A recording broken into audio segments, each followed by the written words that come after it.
तो चलिए 200 से ही करता हूँ।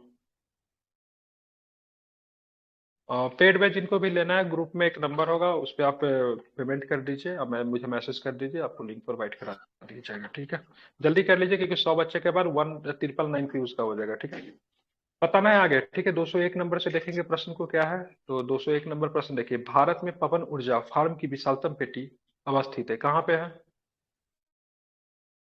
तमिलनाडु में। ठीक है, बहुत सुंदर, तमिलनाडु। ठीक है, बात करेंगे भारत में सबसे बड़ा पवन ऊर्जा फार्म की, बात करेंगे तमिलनाडु के कन्याकुमारी में स्थित है। कहाँ पे स्थित है? तमिलनाडु के कन्याकुमारी में स्थित है। ठीक है, ध्यान रखेंगे। इस पवन ऊर्जा फार्म का नाम की बात करें, किनके नाम पे है? नाम बताइए, क्या नाम है? ठीक है, बताइए क्या नाम है, तो ध्यान में रखिएगा। मु क्या लिखा हुआ पंडल है? विंड। मुपंडल विंड। पंडल क्या नाम विंड। है? मुपंडल विंड। ठीक है, तो ये सिंपल प्रश्न पूछा जा सकता है। तो मुपंडल विंड आपको कहाँ पे देखने को मिलेगा? ठीक है, मुपंडल विंड कहाँ पे देखने को मिलेगा? ठीक है, तो ध्यान में रखेंगे। तो कहाँ पे आपको देखने को मिलेगा? तो ध्यान में रखिए, कहाँ पे देखने को मिलेगा? तो आपको तमिलनाडु में। तमिलनाडु, गुजरात, महाराष्ट्र, कर्नाटक, राजस्थान आदि राज्यों के तटीय व मैदानी क्षेत्र में पवन ऊर्जा का उत्पादन महत्वपूर्ण है। अभी हाल फिलहाल में राजस्थान निकल कर आया क्या पवन ऊर्जा का सर्वाधिक उत्पादन करने में? सही हूँ क्या मैं? सही है सर। जी सर। पवन ऊर्जा में राजस्थान है। राजस्थान दूध में, ऊन में और पवन ऊर्जा में, तीनों में प्रथम बन गया है ना शायद। हाँ राइट है सर।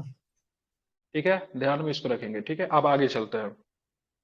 निम्नलिखित में से किस साइट पर कोयले की खदानें नहीं है? ठीक है, ध्यान में रखिएगा। ठीक है, पहला क्वेश्चन सोनीपत, नवेली, कोरबा, सिंगरैली। तो कहाँ पे मिलेगा? सोनीपत मिलेगा। सोनीपत किस राज्य में आपको मिलेगा? सोनीपत किस राज्य में मिलेगा? सोनीपत, हरियाणा में। सोनीपत आपको ध्यान में हरियाणा में। यहाँ पे क्या है सोनीपत में ना, क्या बोलते हो, तेल जहां से तेल रिफाइनरी, ऑयल रिफाइनरी है ना सोनीपत में। सोनीपत हरियाणा में कोयले की खदानें नहीं है। कोरबा कोयला क्षेत्र छत्तीसगढ़ में स्थित है। छत्तीसगढ़ राज्य के कुछ अन्य कोयला खदान की जैसे बिशरमपुर, सोनहट, झिलमिल आदि है।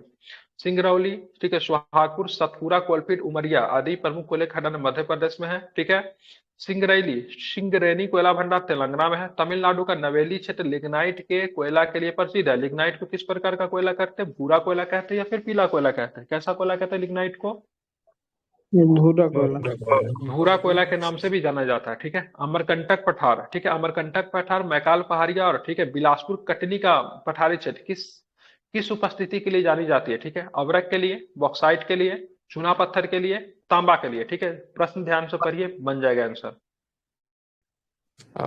कटनी, बॉक्साइट के ये लिए। ठीक है, होगा किसके लिए? Bauxite, bauxite. अमरकंटक पठार, मैकाल पहाड़ी और बिलासपुर कटनी का पठारी क्षेत्र किसकी उपस्थिति के जाना? बॉक्साइट। बॉक्साइट की बात करें, किस धातु का अयस्क है बॉक्साइट, तो क्या बताएंगे? एल्यूमिनियम। एल्युमिनियम का है। ठीक है, बॉक्साइट का निर्माण एल्युमिनियम चट्टान के अपक्षय के द्वारा होता है। भारत में, ठीक है, उड़ीसा राज्य बॉक्साइट का सबसे बड़ा उत्पादक है। ठीक है, ध्यान में, बॉक्साइट के उत्पादन में पहली की बात तो उड़ीसा पहले नंबर पे, आंध्र प्रदेश, गुजरात, ये सारे राज्य आते हैं, लेकिन उड़ीसा ही बॉक्साइट पर मुख्यतः है। ठीक है, अमरकंटक पठार, मैकाल पहाड़ी और बिलासपुर कटनी का पठार क्षेत्र बॉक्साइट के लिए प्रसिद्ध है। बॉक्साइट का सबसे बड़ा उत्पादक देश की बात करेंगे तो कौन सा? ऑस्ट्रेलिया है। ठीक है, ध्यान रखेंगे, बॉक्साइट से एल्युमिनियम बनाया जाता है। लिग्नाइट का प्रमुख भंडार नवेली है, जो किस राज्य में स्थित है? अभी हम लोगों ने ऊपर चर्चा किया। सीधा सीधा बिना देखे हुए आंसर बता दीजिए। नवेली, नवेली। तमिलनाडु से। तमिलनाडु। बहुत सुंदर, बिल्कुल तमिलनाडु में है। भारत के कुल लिग्नाइट भंडार का 90% तमिलनाडु में है। लिग्नाइट को लेकर भंडारण में उत्पादन में तमिलनाडु प्रथम स्थान पे है। तमिलनाडु का नवेली क्षेत्र भारत का सबसे बड़ा लिग्नाइट कोयला क्षेत्र है, ये भी आपको याद रखना चाहिए। अब आगे का प्रश्न देखते थे, क्या है? लिग्नाइट कोयले को भूरा कोयला भी कहा जाता है। लिग्नाइट कोयले का प्रयोग बिजली संयंत्रों में बिजली उत्पादन के लिए प्रमुख रूप से किया जाता है। लिग्नाइट कोयले में कार्बन की मात्रा, ठीक है, ठीक है, 40-50% की होती है। इसको मध्यम कोटि का कोयला भी जानते हैं। ठीक है, निम्नलिखित में से कौन सा केवल रबी की फसल है? मक्का और मटर, जौ और चना, धान और कपास या फिर गेहूं ज्वार। कौन सा रबी की फसल कौन सा हो जाएगा, तो क्या बताएंगे? ठीक है, जौ और चना। मक्का की बात करेंगे, किसकी फसल है मक्का, बताइए? मक्का। खरीफ है। मटर किसका है? मटर क्या बताएंगे? रबी है। रवि का। बिल्कुल, ध्यान में। धान की बात करेंगे, धान किसका है? खरीफ है। खरीफ। खरीफ। ठीक है, बताना है। कपास किसका है? कपास, ये भी खरीफे में आता है। बिल्कुल, ये भी रबी। खरीफ में आता है। बहुत सुंदर। भारत में नहीं, खरीफ। भारत में 3 प्रकार की फसलें पाई जाती है। एक खरीफ फसल, जिसका मानसून या वर्षा काल की फसल है, पानी अधिक चाहिए होता है। रबी फसल की बात करें, शीतकाल की फसल है, अभी का समय है। जायद की बात करें, ग्रीष्म ऋतु की फसल। अगर जायद फसल में बात करेंगे तो अगर मैं आपसे बोले तरबूज, ककड़ी, खीरा किसकी फसल है, तो क्या बताएंगे या फिर नहीं बताएंगे? किसकी फसल है जायद में? तरबूज, खीरी, खीरा, ककड़ी किसका है? तो जायद का है, ठीक है, किसका है? जायद का है। जायद है। अब आपसे सिंपल प्रश्न ये पूछा जाए, रबी फसल का सामान्यतः किस माह में बोई जाती है? अक्टूबर नवंबर के माह में बोई जाती है। और रबी की प्रमुख फसल गेहूं, ठीक है, चना, मसूर, असली, राई, मटर, सरसों, आलू शामिल है। ठीक है, खरीफ की प्रमुख फसल धान, सोयाबीन, अरहर, मूंग, उड़द, ज्वार, बाजरा, मूंगफली, कपास इत्यादि शामिल है। ठीक है, सिंपल प्रश्न है, कभी कभी पूछ लिए जाते हैं, इसलिए आप लोग याद रखें। कभी कभी गलती भी हो जाता है, आसान प्रश्न ही गलत होता है। कौन सा देश चावल का सबसे बड़ा उत्पादक देश है? तो क्या बताएंगे? चावल का सबसे बड़ा उत्पादक की बात करेंगे, कौन सा देश है? तो क्या बताएंगे? बता ही देंगे, चीन है। चाइना। ठीक है, ध्यान में रखेंगे। चीन विश्व में चावल का सबसे बड़ा उत्पादक देश है। ठीक है, भारत चावल का द्वितीय सबसे बड़ा उत्पादक है। गेहूं में भी सेम सिनारियो है। ठीक है, भारत में कुल कृषि योग्य क्षेत्रों का सबसे अधिक क्षेत्र पे धान या चावल की खेती होती है। भारत में कपास, दलहन तथा जूट पटसन के उत्पादन में विश्व में प्रथम स्थान है। कपास के उत्पादन में, दलहन के उत्पादन में, जूट या पटसन के उत्पादन में विश्व में हमारा कितना नंबर है? प्रथम स्थान है। ठीक है, औपचारिक रूप से भारत में हरित क्रांति की शुरुआत 1960 के दशक के अंत में हुई। ठीक है, इस क्रांति के दौरान सर्वाधिक उत्पादन वाली फसलें की बात करेंगे तो गेहूं और चावल थे। ठीक है, ध्यान, फोकस फोकस चावल पे था, लेकिन सबसे अधिक उत्पादन क्या हुआ? तो गेहूं हुआ। ठीक है, किन राज्यों का फोकस किया गया था? तो पंजाब, हरियाणा जैसे राज्यों को मुख्यतः फोकस किया गया था। ठीक है, जो कि अभी भी आप देखेंगे तो बहुत ही डेवलप है एग्रीकल्चर के मामले में अन्य राज्यों की तुलना में। बैगनी क्रांति, जिनको पर्पल रेवोल्यूशन के नाम से जाना जाता है, देखिए कितना सुंदर प्रश्न है। ठीक है, केंद्रीय और विज्ञान प्रौद्योगिकी मंत्रालय द्वारा जम्मू और कश्मीर में शुरू किया गया। क्रांति किसकी खेती के लिए जाने जाते हैं? Purple revolution. ऑप्शन है गेंदे का फूल, कश्मीरी गुलाब, ठीक है, लैवेंडर, या फिर हिमालय हिमालय इंडिगो। ठीक है, लेवेंडर। ठीक है, यार किसके लिए लेवेंडर? आपको पता होना चाहिए। लेवेंडर महोत्सव भी मनाया जाता है। कहाँ पे मनाते हैं लेवेंडर महोत्सव? बताइए जरा हमें।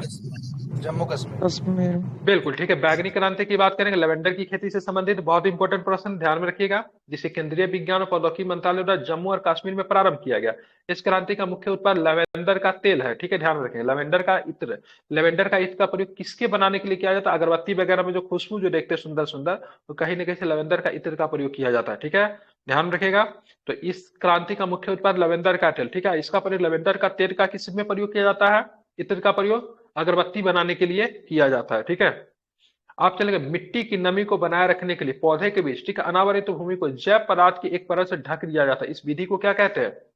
मिट्टी की नमी को बनाए रखने के लिए पौधे के बीच की अनावरित भूमि को जैव पदार्थ की एक परत से ढक दिया जाता है। इस विधि को क्या बोलते हैं? मल्च बनाना, चट्टान बांध, रक्षा खोलना, या फिर समुच रेखीय, मतलब क्या होता है? रोधिकाय, क्या बोलते हैं इसको?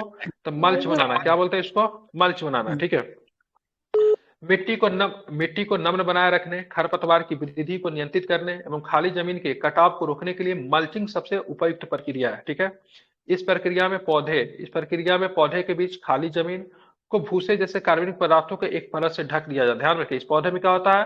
पौधे के बीच की खाली जमीन को भूसे जैसे कार्बनिक पदार्थों से एक परत से ढक दिया जाता है। ठीक है, ध्यान रखिए, इसको क्या बोलते हैं? तो इनको क्या बोलते हैं? मल्चिंग करना। ठीक है, क्या करना? मल्चिंग करना। ठीक है, ध्यान रखेंगे। फिर से कैसे? मिट्टी के नम बनाए रखने के लिए, खरपतवार की वृद्धि को नियंत्रित करने के लिए, खाली जमीन के कटाव को रोकने के लिए मल्चिंग सबसे उपयुक्त तरीका होता है। ठीक है, दूसरा तो चट्टान बांध, ये क्या होता है? तो खेतों में जल के प्रभाव को रोकने या कम करने के लिए बनाए जाते हैं। रक्षक मेखला की बात करेंगे तो मिट्टी के कटाव को रोकने के लिए लगाए गए पेड़ों की पंक्तियां को रक्षक मेखला कहते हैं। ठीक है, इंपोर्टेंट क्वेश्चन है। मिट्टी के कटाव को रोकने के लिए पेड़ बहुत अच्छा तरीका होता है, तो उनका जो क्या बोलेंगे, उनकी पंक्ति जो लगाएंगे पेड़ों को, उनको क्या बोलते हैं? रक्षक मेखला कहते हैं। समोच्च रेखीय रेधिकाएं क्या होती है? तो इसका निर्माण ढाल वाली कृषि क्षेत्र पे पत्थर, घास तथा मिट्टी आदि की वजह से किया जाता है, ताकि जल के बहाव में कमी आए। लावा पठार में किस प्रकार की मिट्टी की प्रचुरता होती है? लैटेराइट मिट्टी, जलोढ़ मिट्टी, लाल मिट्टी, या फिर काला मिट्टी? बताइए, लावा पठार में किस प्रकार की मिट्टी की प्रचुरता होती है? क्या बताएंगे? काली मिट्टी। बिल्कुल, बहुत सुंदर। तो ध्यान रखें, काली मिट्टी किसकी होती है? काली मिट्टी, सॉरी, काली मिट्टी होती है। ठीक है, ध्यान रखें, काली मिट्टी। बात करेंगे लावा पठार का निर्माण कैसे होता है, सबसे पहला क्वेश्चन ये भी बनेगा। तो काली मिट्टी का निर्माण की बात करेंगे, ज्वालामुखी विस्फोट के दौरान निकलने वाली लावा के ठंड होने के पश्चात, ठीक है, बेसाल्टिक लावा के अपक्षय से होता है। ठीक है, और काली मिट्टी के मुख्यतः किस राज्य में आपको काली मिट्टी मिलेंगे? तो क्या बताएंगे? महाराष्ट्र। बिल्कुल। क्या काली मिट्टी में नाइट्रोजन ठीक ठाक मात्रा में पाया जाता है? तो क्या बताएंगे? नहीं, नाइट्रोजन की नहीं कमी पाया है। जाता है। ठीक है, नाइट्रोजन की कमी पाई जाती है, ध्यान में रखेंगे। जलोढ़ मिट्टी का निर्माण नदियों के विक्षेपण से हुआ है, जिसमें नदियों द्वारा लाए गए कीचड़, बालू तथा कॉप के निक्षेप से हुआ है। ठीक है, उत्तर भारत में मुख्यतः जलोढ़ मिट्टी पाया जाएगा। अब भारत के अधिकांश क्षेत्र पे आपको जलोढ़ मिट्टी ही पाया जाता है। ठीक है, ध्यान में रखेंगे। उसके बाद बात करेंगे, ऑलरेडी पीडीएफ पेड ग्रुप में डाला हुआ है, ठीक है, चेक नहीं करते हैं मैसेज करते हैं आप लोग, ठीक है, चेक कीजिए पेड ग्रुप को। और इसे मैं इसमें भी डाल दूंगा। लाल मिट्टी प्राचीन दबेदार और प्रवर्तित चट्टानों के टूटने फूटने से निर्मित होता है। फेरस ऑक्साइड की उपस्थिति के कारण इस मिट्टी की रंग लाल होती है। लाल मिट्टी का रंग लाल क्यों होता है? तो रीजन सिंपल है, फेरस ऑक्साइड की उपस्थिति। लेटेराइट मिट्टी का विकास उन क्षेत्रों में होता है जहां उच्च तापमान एवं भारी वर्षा होती है। यह मिट्टी को लाल भूरे रंग की होती है, ठीक है। बात करेंगे आगे, क्या बात करेंगे, तो भूमि संसाधन के संरक्षण के लिए निम्न में से कौन सी विधि का उपयोग किया जाता है, ठीक है। तो ध्यान रखो, भूमि उद्धार, ठीक है, अब वनोन्मूलन, अवैध शिकार, ठीक है, रासायनिक कीटनाशकों का अंधाधुंध प्रयोग। बेसिक क्वेश्चन है, दिमाग लगा के मारा जा सकता है। वन को काट के तो भूमि का उद्धार नहीं कर सकते हैं, अवैध शिकार करके भी नहीं कर सकते हैं, और रासायनिक कीटनाशक का अंधाधुंध प्रयोग करके भी नहीं कर सकते हैं, ठीक है। भूमि संसाधन संरक्षण के लिए वृक्षारोपण, बांध बनाना, वनों की रक्षा करना, भूमि उद्धार, बाढ़ नियंत्रण, पट्टीदार एवं सीढ़ीनुमा कृषि, रेखीय जुताई, अत्यधिक चराई पे रोक आदि विधियों का प्रयोग किया जाता है। इससे भूमि संसाधन का संरक्षण किया जा सकता है, ठीक है। कटीली झाड़ी की बात करेंगे, किस क्षेत्रों में पाई जाती है? तो आसान क्वेश्चन है, कटीली झाड़ी कहाँ पे मिलेगी? भूमध्य सागरीय क्षेत्र में, ध्रुवीय में, शुष्क रेगिस्तानी में, अत्यधिक वर्षा वाले में। बिल्कुल, शुष्क रेगिस्तानी में बात करेंगे, कटीली झाड़ी शुष्क रेगिस्तानी क्षेत्रों में पाई जाती है। कटीली झाड़ी में सामान्यतः क्या मिलेगा? बबूल मिलेगा, नागफनी मिलेगा, कैक्टस मिलेगा, खजूर मिलेगा, आदि वृक्ष शामिल है। यह वृक्ष मुख्यतः राजस्थान, गुजरात, छत्तीसगढ़ आदि राज्यों में आपको देखने को मिलता है, ठीक है। भूमध्य सागरीय वन झाड़ीदार एवं घने होते हैं। इन वनों की चौड़ी पत्तियां वाले सदाबहार छोटे पौधे के बड़े वृक्ष पाए जाते हैं, ठीक है। भारत में अत्यधिक वर्षा वाले वन लक्षद्वीप, अंडमान निकोबार द्वीप समूह, पश्चिमी घाट, तमिलनाडु के तथा असम के ऊपरी हिस्सों में आपको देखने को मिलते हैं। आगे चलेंगे, निम्नलिखित में से किस भारतीय राज्य में शंकुधारी वृक्ष पाए जाते हैं? बताइए ऑप्शन। उत्तराखंड में, उत्तर प्रदेश में, ठीक है, आसान क्वेश्चन है, दिमाग से ही बन जाएगा। पहाड़ी क्षेत्रों में पाया जाता है, उत्तराखंड में। बिल्कुल उत्तराखंड में, ठीक है। उत्तराखंड में आपको देखने को मिलेगा शंकुधारी वृक्ष पाए जाते हैं, ठीक है। शंकुधारी वृक्ष कैसे होंगे? ऐसे होते हैं, ठीक है, ऊपर जाते जाते ऐसे होते हैं, ठीक है। ये होता है आपका शंकुधारी वृक्ष, ठीक है। शंकुधारी वृक्ष ऐसे बनेंगे, ठीक है, पैरेलल में ऐसे बनते हैं, ठीक है। देखेंगे क्या होता है यहाँ पे, तो देखेंगे, ठीक है, आदि राज्यों में, ठीक है, ध्यान रखेंगे, भारत के शंकुधारी वृक्ष हिमाचल प्रदेश, उत्तराखंड आदि राज्यों में पर्वतीय क्षेत्र में पाए जाएंगे। जिस भी राज्य में होगा शंकुधारी वृक्ष आपको पर्वतीय क्षेत्र में मिलेगा। शंकुधारी वृक्ष में देवदार, स्प्रूस, सिल्वर फर आदि चीड़ जैसे वृक्ष पाए जाते हैं। बिहार में कैसे भी मिलेंगे? तो बिहार में पर्णपाती, अर्ध पर्णपाती तथा शुष्क पर्णपाती वन पाए जाते हैं, जो कि पत्ते उसमें झड़ते हैं, ठीक है। उत्तर प्रदेश के उष्णकटिबंधीय नम पर्णपाती वन पाए जाते हैं। ये वन विशेषकर उत्तर प्रदेश के तराई क्षेत्रों में आपको पाए जाते हैं, ठीक है, नम पर्णपाती वन। भारत के संदर्भ में उष्णकटिबंधीय चक्रवात से उत्पन्न होता है। कहां से उत्पन्न होता है भारत में उष्णकटिबंधीय चक्रवात? कहां से उत्पन्न होगा? तो बंगाल की खाड़ी से, ठीक है। बंगाल की खाड़ी। दोनों गोलार्ध, उत्तरी तथा दक्षिणी गोलार्ध में कर्क एवं मकर रेखाओं के मध्य, ठीक है, महासागरों में उत्पन्न चक्रवातों को उष्णकटिबंधीय चक्रवात कहते हैं। उष्णकटिबंधीय चक्रवात में वायु के संचलन की दिशा उत्तरी गोलार्ध में वामावर्त तथा दक्षिणी गोलार्ध में दक्षिणावर्त होती है। वीवीआई पॉइंट है, रट लीजिए इसको, ठीक है। स्टेटमेंट में गलती करवा सकता है, उल्टा दे देता है, ठीक है। पूछेगा उष्णकटिबंधीय चक्रवात के संदर्भ में निम्नलिखित कथनों पर विचार कीजिए, ठीक है। भारत में उष्णकटिबंधीय चक्रवात पर, ठीक है, अरब सागर से उत्पन्न होती है, ठीक है। दोनों गोलार्ध में उत्तरी एवं दक्षिणी की बात करेंगे तो कर्क एवं मकर रेखाओं के मध्य में महासागरों में उत्पन्न, ठीक है, चक्रवातों को उष्णकटिबंधीय चक्रवात कहते हैं। दूसरा स्टेटमेंट, तीसरा स्टेटमेंट क्या है? उष्णकटिबंधीय चक्रवात में वायु के संचलन की दिशा उत्तरी गोलार्ध में दक्षिणावर्त और दक्षिणी गोलार्ध में वामावर्त होता है, ठीक है। निम्नलिखित में से कितने कथन सही है? 2 कथन सही है, 1 कथन सही, या फिर इनमें से कोई नहीं सही है?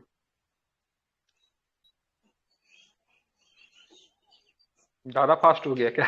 केवल एक स्टेटमेंट सही था, गलती कहाँ पे की है? पर बंगाल की खाड़ी की जगह पे मैंने क्या बोला? अरब सागर बोला था। पहला क्वेश्चन गलत हो गया, ठीक है। ऑप्शन पहला, उष्णकटिबंधीय चक्रवात वायु के संचलन की दिशा उत्तरी गोलार्ध में दायां मैंने बोला था, जबकि क्या होता है? वामावर्त होता है, ठीक है।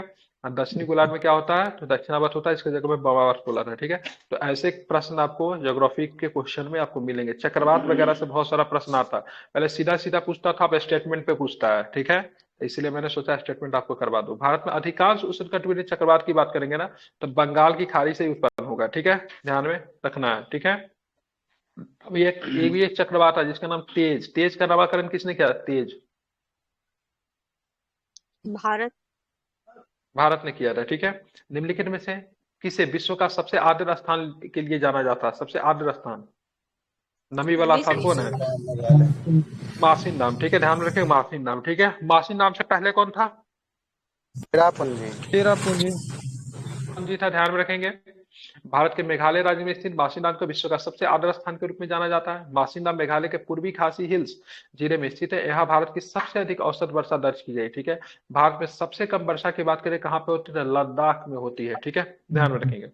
अल्नीनो किस महासागर में विकसित होता है? ठीक है, बीपीएससी अल्नीनो तेल्निनो से प्रश्न पूछता था। प्रशांत महासागर में अल्नीनो होता है। कहाँ से होता है? प्रशांत महासागर में आपको अल्नीनो आपको देखने को मिलेगा, ध्यान में रखेंगे। अल्नीनो एक जलवायु पैटर्न है जो पूर्वी उष्णकटिबंधीय प्रशांत महासागर में सतही जल के असामान्य रूप से गर्म होने की स्थिति को प्रदर्शित करता है। अल्नीनो के प्रभाव से पूर्वी प्रशांत महासागर क्षेत्र में अतिवृष्टि तथा पश्चिमी प्रशांत महासागर क्षेत्र में सूखे की स्थिति उत्पन्न हो जाती है। ये भी इंपोर्टेंट है। अल्नीनो के प्रभाव से पूर्वी प्रशांत महासागर अतिवृष्टि मतलब अधिक बारिश होती है तथा पश्चिमी प्रशांत महासागर क्षेत्र में सूखे की स्थिति उत्पन्न हो जाती है। अल्नीनो के कारण चिली के अटाकामा मरुस्थल में घनघोर वर्षा तथा भारत में सूखे की स्थिति उत्पन्न होती है।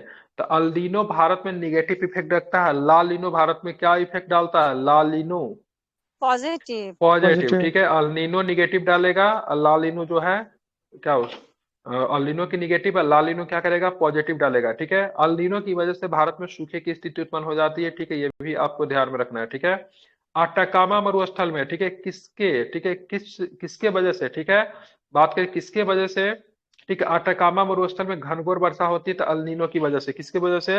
अल्नीनो आएंगे और अटाकामा में वर्षा लाएंगे। ठीक है, ध्यान। अटाकामा मरुस्थल किस देश में आपको देखने को मिलता है? चिली। किस देश में? विश्व का सबसे सूखा मरुस्थल किसे चिली बोलते में हैं? है। सबसे सूखा मरुस्थल, हाँ चिली। ठीक है, कहाँ पे मिलेगा सूखा मरुस्थल सबसे अधिक? कौन है? तो यही अटाकामा ही है। ठीक है, हाँ। क्या बोलते हैं उसको? सूखा कुछ तो बोलते हैं अटाकामा को। क्या बोला जाता है उसको? ठीक है, ऐसा ही कुछ है लेकिन उसका आंसर सूखा ही होता है सर, अटाकामा को ही बोला जाता है। ठीक है, भारत के ठंडे मौसम, भारत में शुष्क शुष्क शुष्क शुष्क मरुस्थल, ठीक है, अटाकामा।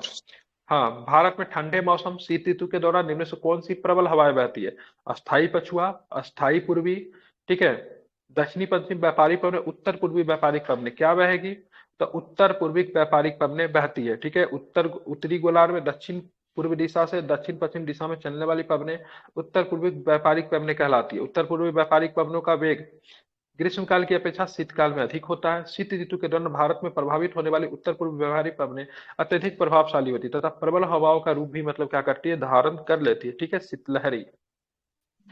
ठीक है, कौन सा द्वीप समूह भारत का हिस्सा है जो भारतीय कृषि भूमि के दक्षिण पूर्व में बंगाल की खाड़ी में स्थित है? देवियों सज्जनों बताइए क्या हो जाए बंगाल की खाड़ी में?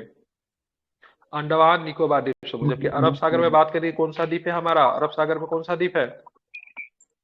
अरब लक्षद्वीप। सागर में लक्षद्वीप। ठीक है, ध्यान में रखें बात सुन। अंडमान निकोबार द्वीप समूह भूमध्य रेखा के उत्तर में 10 डिग्री अक्षांश रेखा पर स्थित है। यह द्वीप समूह भारतीय भूमध्य भूमि के उत्तर पूर्व में बंगाल की खाड़ी में स्थित है। पोर्ट ब्लेयर इस द्वीप की राजधानी है और यह दक्षिणी अंडमान पे स्थित है। दक्षिणी अंडमान और लिटिल अंडमान किस पास के द्वारा अलग होता है? दक्षिण अंडमान और लिटिल अंडमान किस पास के द्वारा? Duncan pass. डंकन पास के द्वारा अलग होते हैं। किस पास के द्वारा अलग होता है? तो डंकन पास के द्वारा अलग होते हैं। ठीक है, ध्यान में रखिएगा, इंपॉर्टेंट है, याद इसे रखेंगे। ठीक है, लक्षद्वीप भारत का सबसे छोटा केंद्र शासित प्रदेश है जिसकी राजधानी कहाँ है? कहाँ है इसकी राजधानी?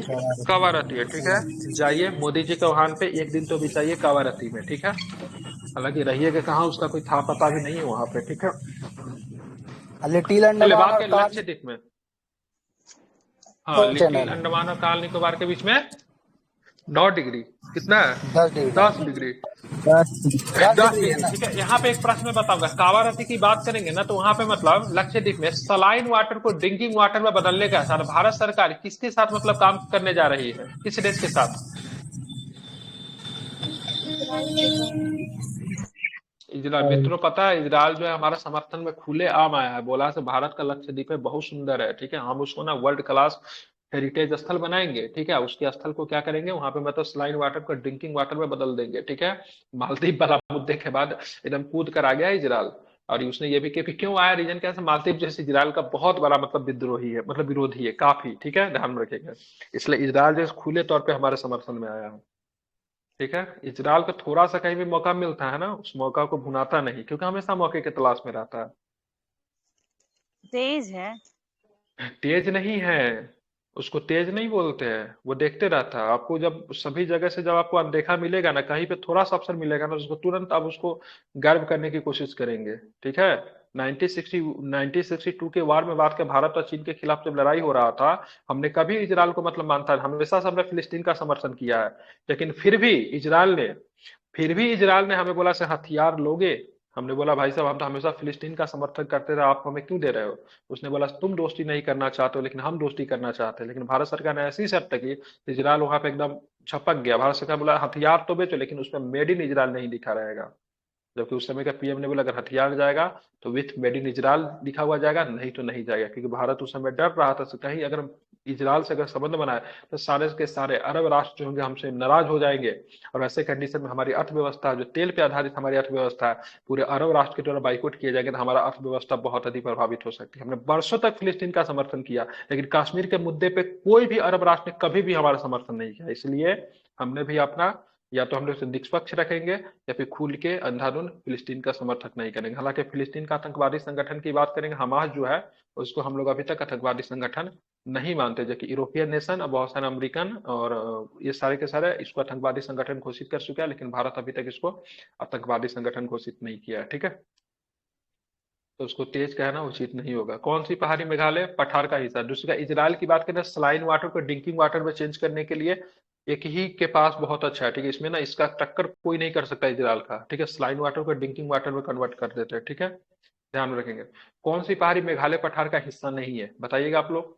ठीक है, नीलगिरी नहीं है, जयंतिया नहीं है, खासी नहीं, गारो नहीं। ठीक है, तो नीलगिरी पहाड़ी नहीं हो जाएगी। जबकि बात करेंगे खासी, गारो और जयंतिया पहाड़ी की बात करें किसका हिस्सा है, तो ध्यान में रखेंगे तो ये आपको किसकी हिस्सा है, तो किसकी हिस्सा है, मेघालय के पठार का है। मेघालय पठार का हिस्सा है। प्रायद्वीपीय क्षेत्र भी कह सकते हैं। ठीक है, आप हमें ये बताइए ये जनजाति भी है क्या, क्या ये हाँ जनजाति भी है। जी सर। ठीक है, जाति बिल्कुल ये जनजाति भी है। ध्यान रखेंगे, जयंतिया, खासी, गारो पहाड़ी मेघालय के पठार का हिस्सा है। उत्पत्ति एवं संरचना के मेघालय का पठार, ठीक है, छोटा नागपुर का पठार या फिर प्रायद्वीपीय पठार भी इसको कहते हैं। ठीक है, ये पूर्वी विस्तार है जो राजमहल, गारो गैप या मालदा गैप के द्वारा पृथक होता है।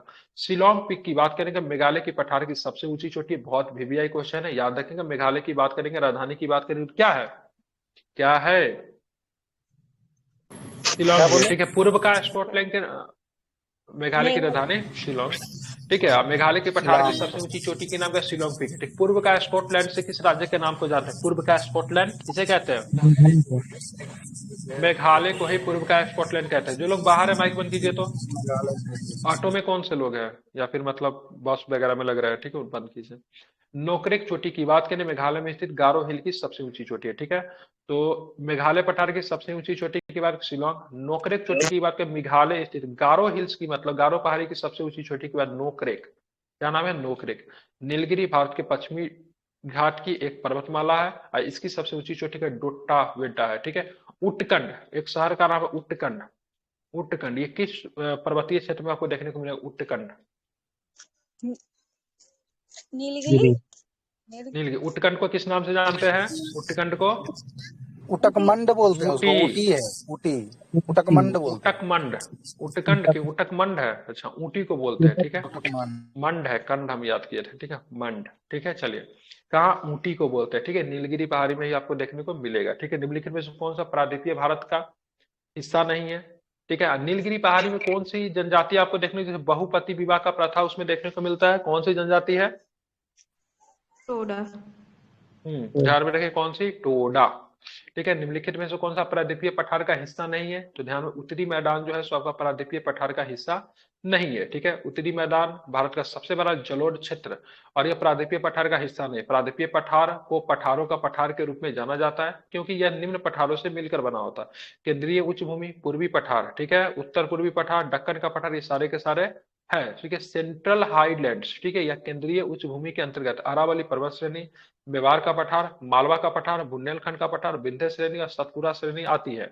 दक्कन का पठार की बात करें, पश्चिमी घाट तथा पूर्वी घाट के मध्य स्थित है आपको दक्कन का पठार। उत्तरी पूर्वी पहाड़ी क्षेत्र की राजमहल, गारो गैप द्वारा छोटा नागपुर के पठार से क्या होता है, अलग होता है। देखिए, राष्ट्रीय जल मार्ग 96 निम्नलिखित में से किस राज्य से होकर गुजरती है, बिल्कुल नया क्वेश्चन है। 96 सुना भी नहीं होगा या फिर आप लोग बना भी सकते हैं, बता दीजिए। अगर सुना है तो इसका सही आंसर बताइए। 96 किधर से होकर गुजरती है, बाकी सभी लोग तुक्का भी लगाइए। बताइए क्या होगा इसका आंसर, तुक्का लगाते हैं, असम बोलते हैं। असम होगा। असम के साथ कितने लोग हैं? हम हम भी हैं। चलिए, आप खुलता है प्रश्न, ठीक है, गलत हो गया सभी के सभी।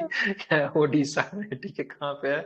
राष्ट्रीय जलमार्ग 96 की बात करेंगे, उड़ीसा में। आप उड़ीसा में देखें किस नदी में, ठीक है। राष्ट्रीय जलमार्ग, ठीक है, ठीक है, पश्चिम बंगाल, झारखंड और उड़ीसा से होकर गुजरता है 96, ठीक है। नदी का नाम नहीं दिया है क्या? नदी भी देना चाहिए, ठीक है। दिया है, ठीक है। यह जलमार्ग स्वर्णरेखा नदी पे स्थित है, ठीक है। किस नदी पे? स्वर्णरेखा नदी पे स्थित है। तथा इस, ठीक है, जलमार्ग की कुल लंबाई की बात करेंगे 314 किलोमीटर है। राष्ट्रीय जलमार्ग वन हल्दिया से लेके इलाहाबाद भारत का सबसे लंबा राष्ट्रीय मार्ग। गंगा नदी भी दोस्तों इसी में आता है, ठीक है, ध्यान रखेंगे। तो ये मतलब स्वर्णरेखा नदी। बताइए तो एसएससी के प्रश्न में क्या तुक बनता है इसको पूछने के? राष्ट्रीय जलमार्ग 96, बताइए। बच्चा सब देखेगा, इंटरग्रेशन का बच्चा लोग तो कंफ्यूज ही करेगा, क्या पूछ दिया भाई, किसी किताब में भी नहीं है।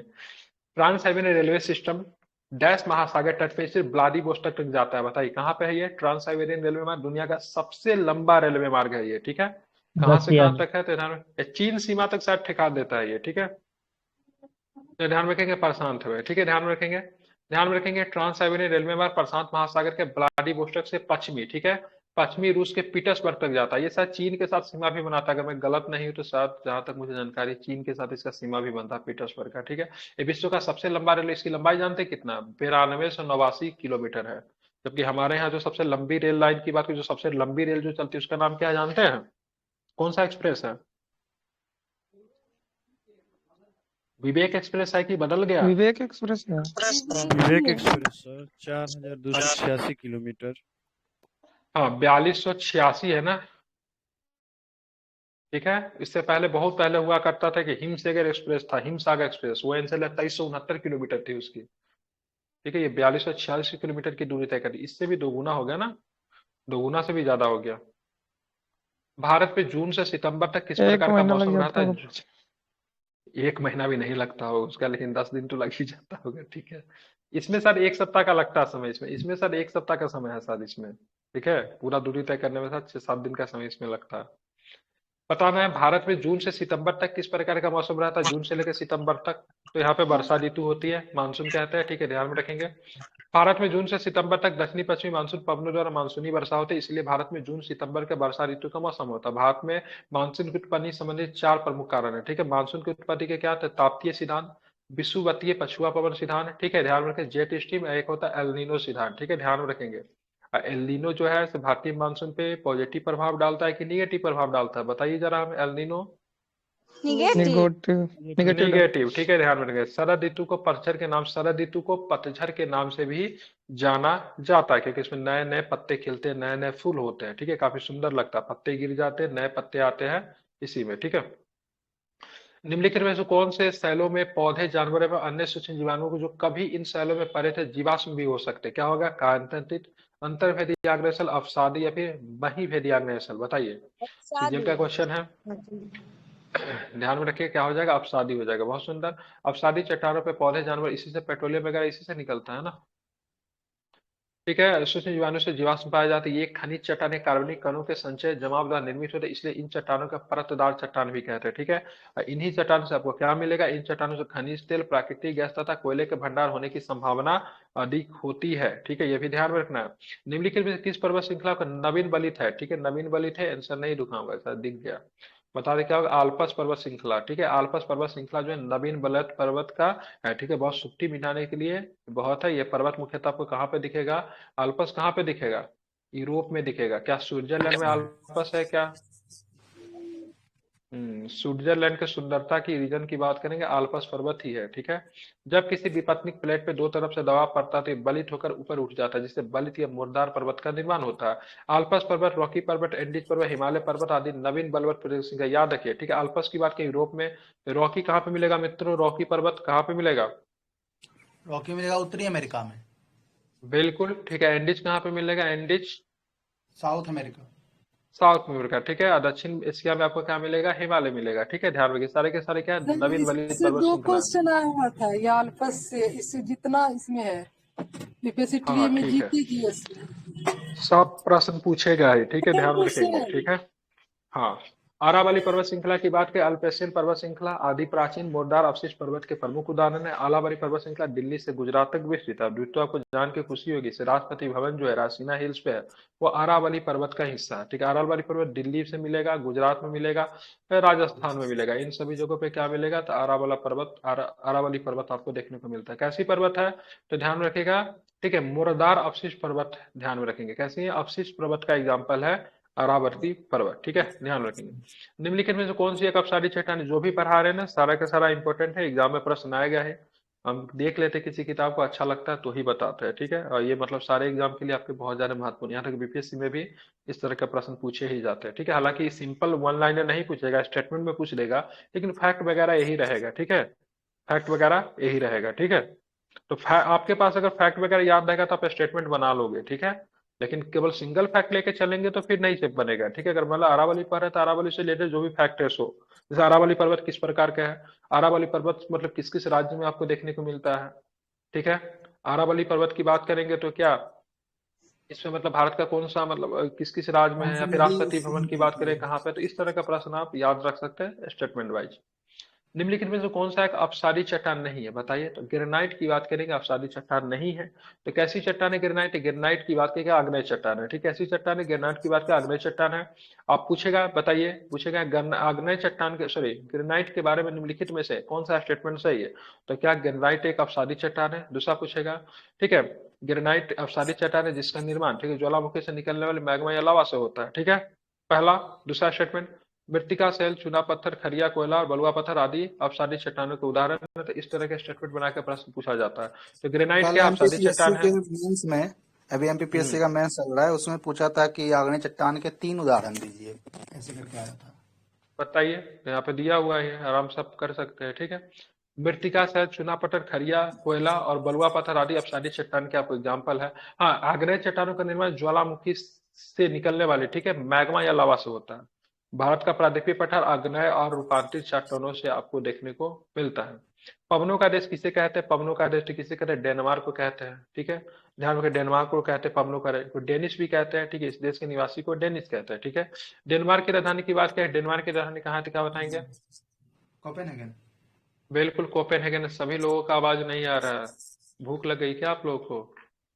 ठीक है, चलिए ध्यान रखेंगे कोपेनहेगन। ठीक है, डेनमार्क को पवनों का देश कहा जाता है क्योंकि डेनमार्क में कुल पवन ऊर्जा का उत्पादन, पवन ऊर्जा का अनुपात विश्व में सर्वाधिक है। चीन देश पवन ऊर्जा उत्पादन में विश्व में सबसे अग्रणी देश है। तमिलनाडु राज्य भारत में सबसे अधिक पवन ऊर्जा उत्पादक राज्य है, लेकिन ये डाटा शायद चेंज हुआ है क्या, क्योंकि राजस्थान पर रहते, एक बार इसको चेक कीजिएगा। ठीक है, इसमें तमिलनाडु ही ले रहा है। निम्नलिखित में से किस ग्रह का कोई चंद्रमा नहीं है। ठीक है, तो बुध एवं शुक्र का कोई भी चंद्रमा नहीं है। ठीक है, पृथ्वी के कितने चंद्रमा है, तो पृथ्वी के केवल एक ही चंद्रमा है। ठीक है, बिल्कुल ठीक है, जो कि मेल है कि फीमेल है अभी तक पता नहीं हुआ है। ठीक है, पता चले तो हमें भी बताइए। ठीक है, ग्रह वो खगोलीय पिंड है जो सौरमंडल में निश्चित कक्षाओं में सूर्य की परिक्रमा करते हैं। हमारे सौरमंडल कुल ग्रह की बात करें 8 है, इसलिए बुध शुक्र पृथ्वी मंगल सौरमंडल, ये सारे के इस सौरमंडल के आंतरिक या फिर पार्थिव ग्रह शुरू के 4, ठीक है, बाद के 4 को जोबियन भी बाह बोलते हैं। बुध और शुक्र ग्रह के ऐसे ग्रह जिनके पास कोई भी चंद्रमा नहीं है। ठीक है, जबकि मंगल की बात करेंगे तो उसके पास 2 ही करण अर्जुन है, एक का नाम फोबोस है तो दूसरा का नाम डिमोस है। डिमोस की बात करेंगे तो पूरे सौरमंडल में सबसे छोटा चंद्रमा जो है वही है। सबसे बड़ा चंद्रमा की बात करें, गैनीमेड की बात करेंगे, जो कि किसका चंद्रमा है, तो बृहस्पति का चंद्रमा है। ठीक है, टाइटन की बात करें तो वह भी एक शनि का सबसे बड़ा चंद्रमा है। आई थिंक सौरमंडल में भी दूसरे नंबर पे टाइटन ही आता है। आगे चलेंगे, निम्न से सौरमंडल का सबसे तेज हवा वाला ग्रह कौन सा है, सबसे तेज हवा वाला ग्रह कौन सा है, तो नेपच्यून। ठीक है, निम्नलिखित सौर में सबसे तेज हवा वाला ग्रह कौन सा है, तो क्या बताएंगे, नेपच्यून बताएंगे आप। क्या है नेपच्यून से बारे में जान, नेपच्यून को वरुण कहते हैं, क्या बोलते हैं, अरुण कहते हैं। अरुण देवता किसे कहते हैं, समुद्र को कहते हैं, कि हवा को अरुण देवता के नाम से जाना जाता है। ऋग्वेद में अरुण किसके देवते थे, हवा के थे, समुद्र के थे, भूमि के थे, किसके थे, अरुण। वरुण थे समुद्र के। अरुण की अरुण, अरुण किसके थे, वरुण किसके थे, कि अरुण थे समुद्र के। वरुण थे। तो उसी को, हाँ यही वरुण ही तो है, ये लिखा हुआ मरून पढ़ रहा है, सॉरी, इसी के बारे में बात करो। ठीक है, यही ना समुद्र के देवता थे। सूर्य से दूरी के क्रम मंडल सौर का 8वां ग्रह है। नेपच्यून सौरमंडल का सबसे तेज हवा वाला ग्रह है। ठीक है, ध्यान रखिएगा। नेपच्यून में कुल कितने ज्ञात ग्रह है, तो 14 दे रहा है, बढ़ते घटते रहता है। और नेपच्यून का सबसे बड़ा उपग्रह की बात करें, क्या नाम है इसका, टाइटन। क्या नाम है? ट्राइटन। ध्यान में रखेंगे। व्यास के आधार पर नेपच्यून सौर मंडल का चौथा सबसे बड़ा ग्रह है। तो सबसे बड़ा बृहस्पति, बृहस्पति के बाद शनि, शनि के बाद क्या? अरुण। उसके बाद अरुण, फिर वरुण। वरुण। अच्छा, चंद्रमा एक उपग्रह की कक्षा में पृथ्वी के निकटतम बिंदु को क्या बोलते हैं? ठीक है, क्या बोला जाता है? ध्यान में रखिएगा। उपग्रह। बिल्कुल ठीक है, ध्यान में रखें। क्या बोल? उपग्रह बोलते हैं। सबसे दूर जब होता है तो उसको क्या बोलते हैं? अपग्रह। सूर्य के कंडीशन में क्या हो जाएगा यहाँ पे? और अवसर। हिंदी हेलेन, एपी हेलेन अंग्रेजी में बोलते हैं। ठीक है, हाँ, यहाँ पे उपसर हो जाएगा। ठीक है, चंद्रमा किसी उपग्रह की परिक्रमण का समय स्थित बिंदु जिस समय पृथ्वी और चंद्रमा, ठीक है, पृथ्वी और चंद्रमा की बात करेंगे, ठीक है, के बीच डिग्री न्यूनतम होती है तो उपभू कहलाती है। ठीक है, जब चंद्रमा कोई उपग्रह को अपने परिक्रमण पथ पर पृथ्वी से अधिकतम दूरी पर होता है तो इसको क्या बोलते हैं? अपभू कहलाते हैं। ठीक है, ध्यान में रखेंगे।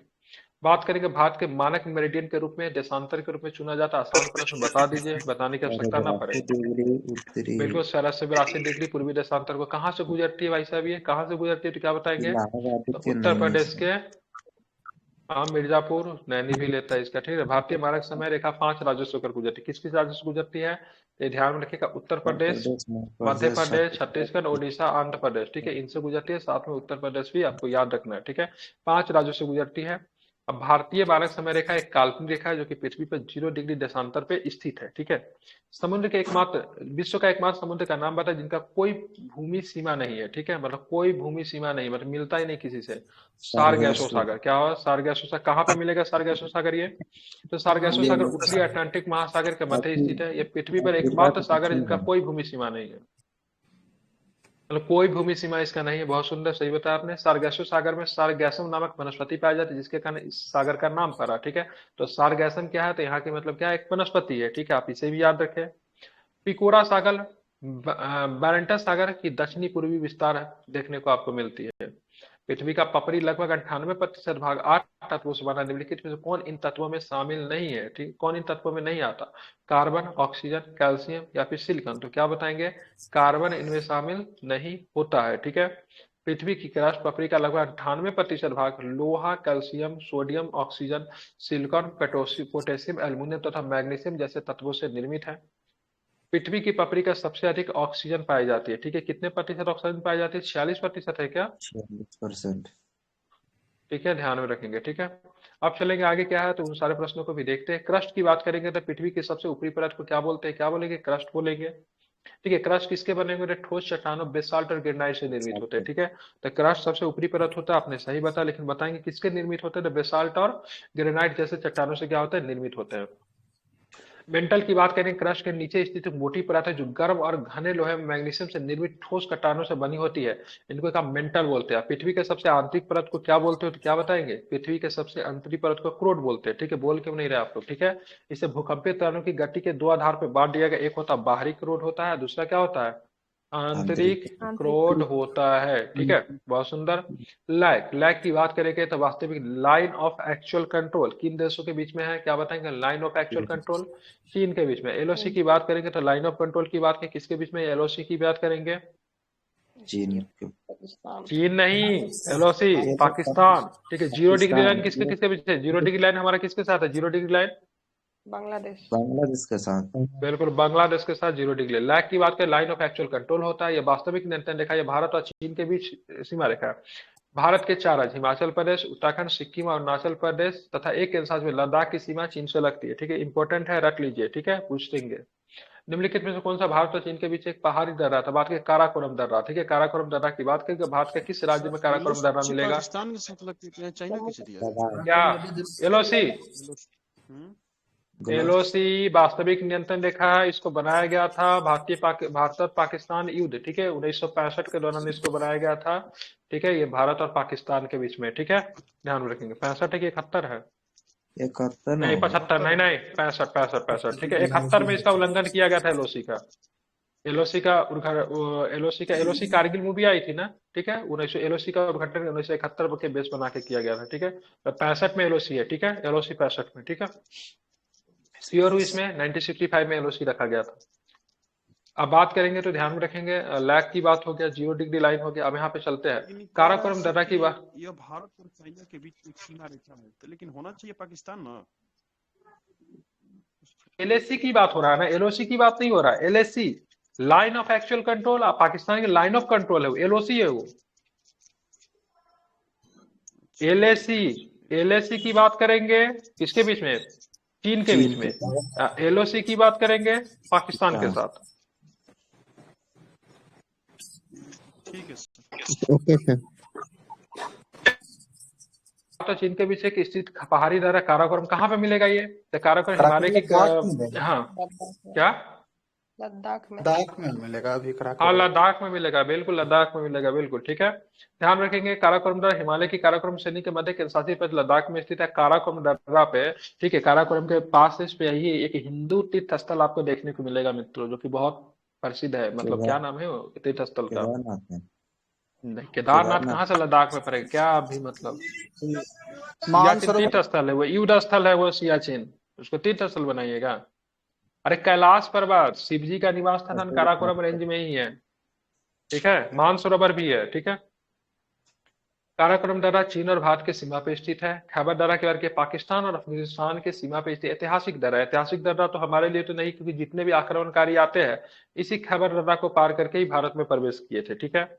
जोजिला दर्रा यह केंद्रशासित प्रदेश लद्दाख और जम्मू कश्मीर के बीच एक प्रवेश द्वार के रूप में काम करता है। पंगसो दर्रा या फिर पैंगसोंग दर्रा भारत और म्यांमार के सीमा के बीच इसमें स्थित है, ये भी आपको ध्यान रखना है। निम्नलिखित में से कौन सा भूटान की सबसे ऊंचा पर्वत है? बता देंगे आप लोग? बताइए।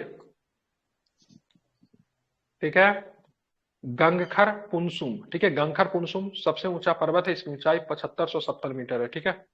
आगे चलेंगे तो आगे क्या प्रश्न है? गिमपोची भारत सिक्किम राज्य में चीन और भूटान के सीमा पे स्थित है, ये भी आपको ध्यान में। निम्नलिखित में से कौन सा गंगा नदी की एक सहायक नदी है? कौन सी है? तो घाघरा नदी की बात करें, गंगा नदी की सहायक नदी है। ये तिब्बत के क्षेत्र से आई थिंक ये निकलती है घाघरा नदी, ठीक है। रामगंगा, यमुना, सोन, गोमती, घाघरा नदी गंगा की प्रमुख नदी है। माही भारत की एकमात्र नदी जो कर्क रेखा को 2 बार क्या करती है? काट देती है, ठीक है। भीमा कृष्णा नदी की सहायक नदी है। साबरमती नदी का उद्गम अमरावती श्रेणी में होता है तथा अहमदाबाद शहर इसी नदी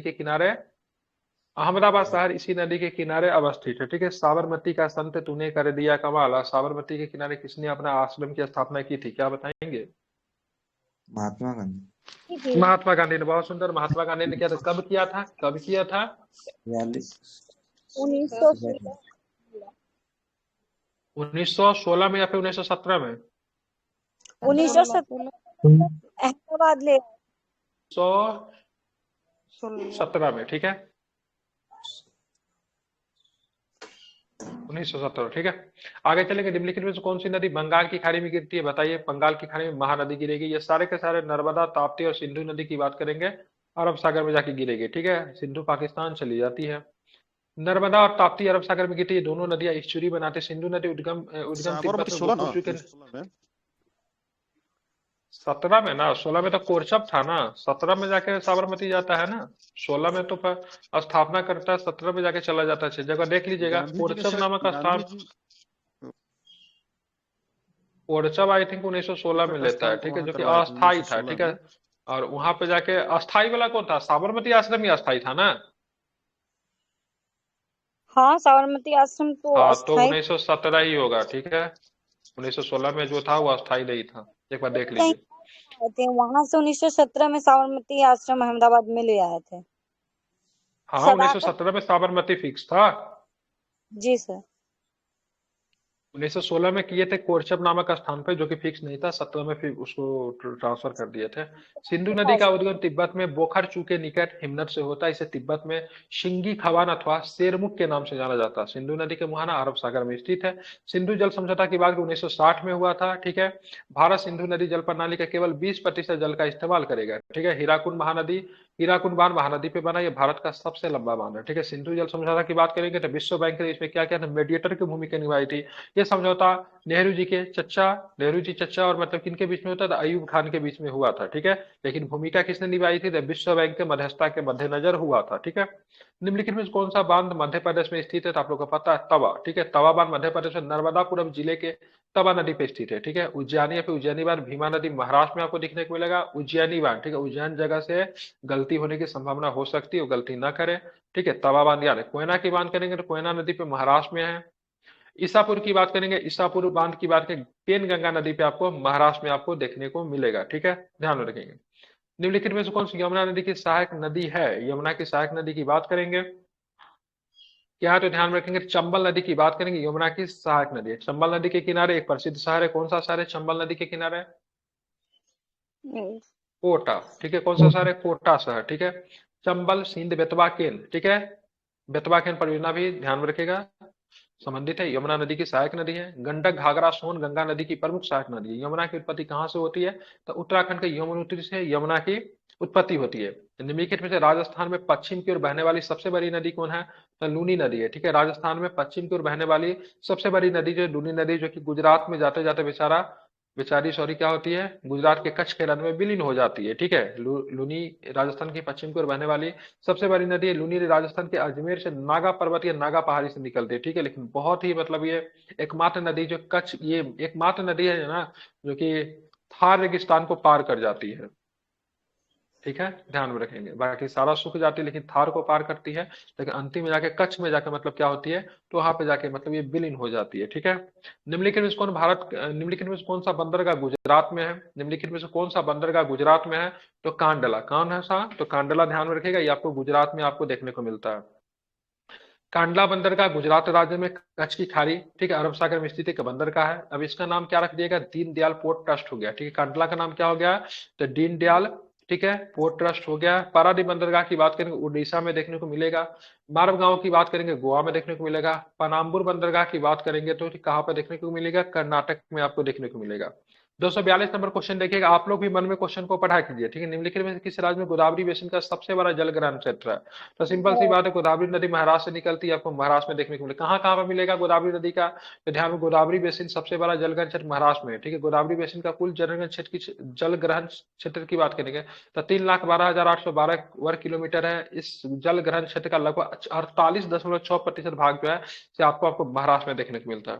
महाराष्ट्र के अलावा गोदावरी बेसिन जल ग्रहण आपको तेलंगाना में, मध्य प्रदेश में, आंध्र प्रदेश में, छत्तीसगढ़, उड़ीसा और कर्नाटक में भी आपको देखने को मिलेंगे। ठीक है, ध्यान में रखेंगे, तो तेलंगाना, ठीक है, मध्य प्रदेश, आंध्र प्रदेश, छत्तीसगढ़, उड़ीसा और कर्नाटक में भी आपको देखने को मिलेंगे।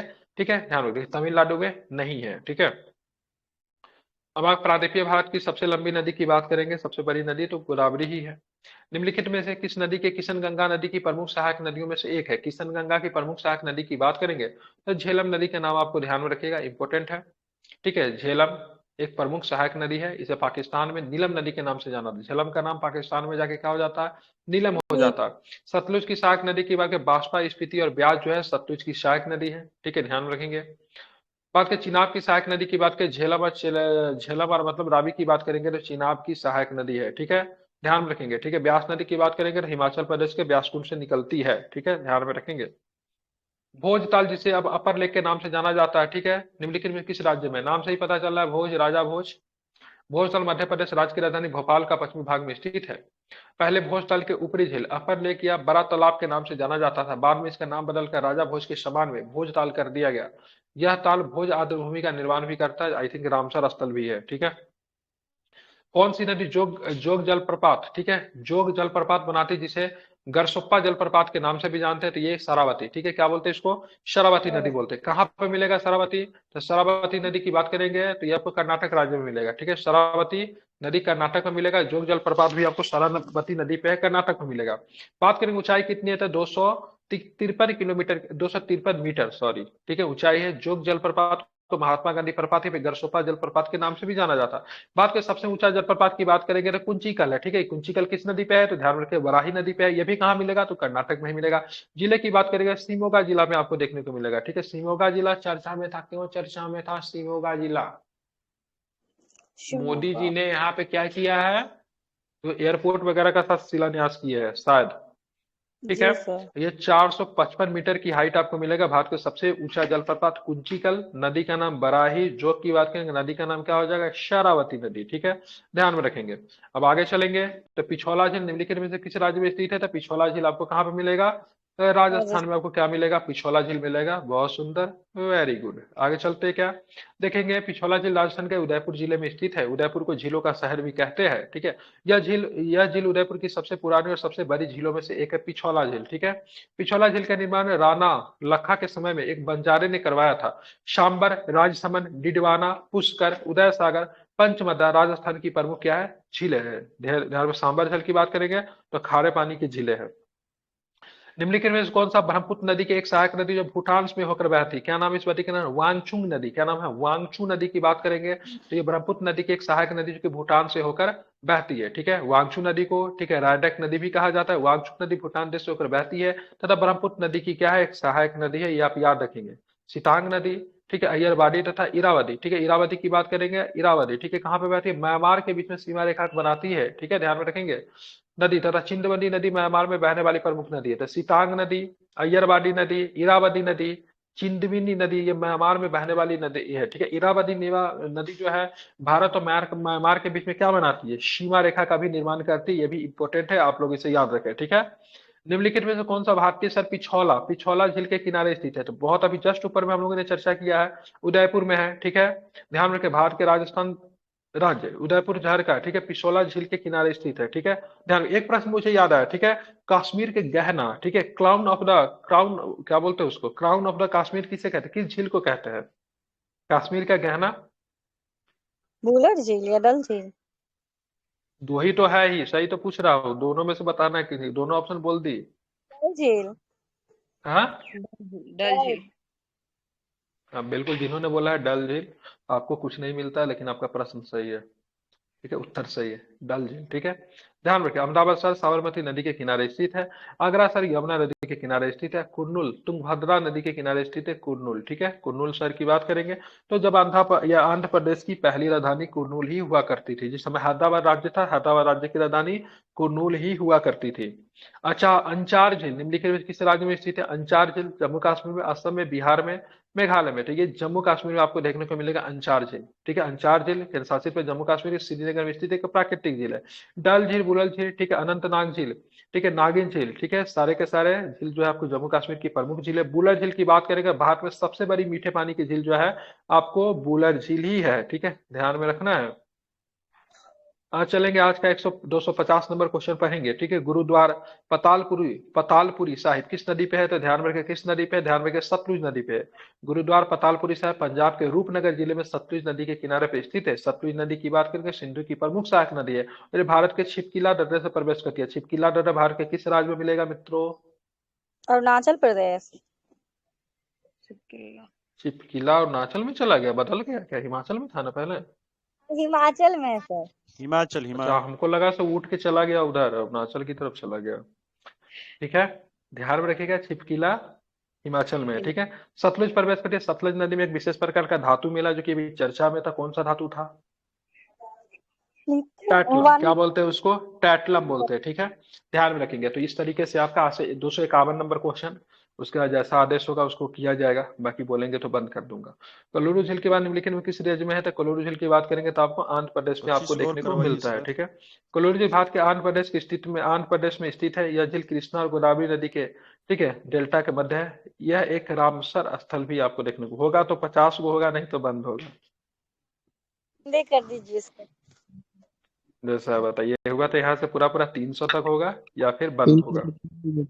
300 तक कर दीजिए। कितने लोग हैं 300 के फेवर में, हाथ उठाइए। भागने वाले जो है सभी निकल जाइए। 10 लोग हैं 300 के फेवर में। जी 3 आदमी का आवाज आया, 4 आदमी का, और यस सर, ये 5 आदमी, 6 आदमी, और आप, लगता है 10 आदमी फूट जाएंगे। 8 दोबारा नहीं ना बोल रहे हैं, जैसे हम लोग स्कूल में जाते थे ना तो अपने दोस्त का भी अटेंडेंस बना देते थे। ठीक है वो कभी नहीं आता था उसकी जगह पे भी। हाँ, दोपहर में भी क्लास होगा ना? नहीं होगा दोपहर में, ठीक है, क्योंकि दोपहर में नहीं करवा पाते, नींद आ जाती है, ठंडा का समय है और भी काम रहता है, ठीक है। बाकी थोड़ा क्लास में कम से कितना भी करवा, फिर से 7 से 8 घंटा हम प्रतिदिन कम से कम करवाते हैं। जी सर, ज्यादा इसलिए हो तो जाए 8 घंटा पूरी जाता है। जी करवा दीजिए सर 300 और थोड़ा सा कहेगा। डिटेल करंट होगा सर। डिटेल करंट हमसे ज्यादा डिटेल करंट कौन करवाता है? अब उब जाएगा मेरा डिटेल करंट लेकर, पेड बैच ज्वाइन तो कीजिए। चाहे एक और भी डिटेल करंट की क्लास होती है यूट्यूब पे, कुछ वीडियो आज नहीं हुई है, ठीक है, वो भी बहुत ज्यादा डिटेल्स में होता है। इतना डिटेल्स में करवा देना, इतना डिटेल्स में करवा देना, आप बोलेंगे क्यों करवाते हैं आप। दादा पहला बार जुड़े हैं इसलिए डिटेल करंट की बात करें, बहुत ज्यादा डिटेल्स में करंट होती है यहाँ पे। आप चलेंगे आज का 252 नंबर क्वेश्चन, जैसा कि आप लोगों ने बोला से करेंगे, तो इसलिए हम सोचे से 50 क्वेश्चन और भी करवा ही दिया जाता है, ठीक है।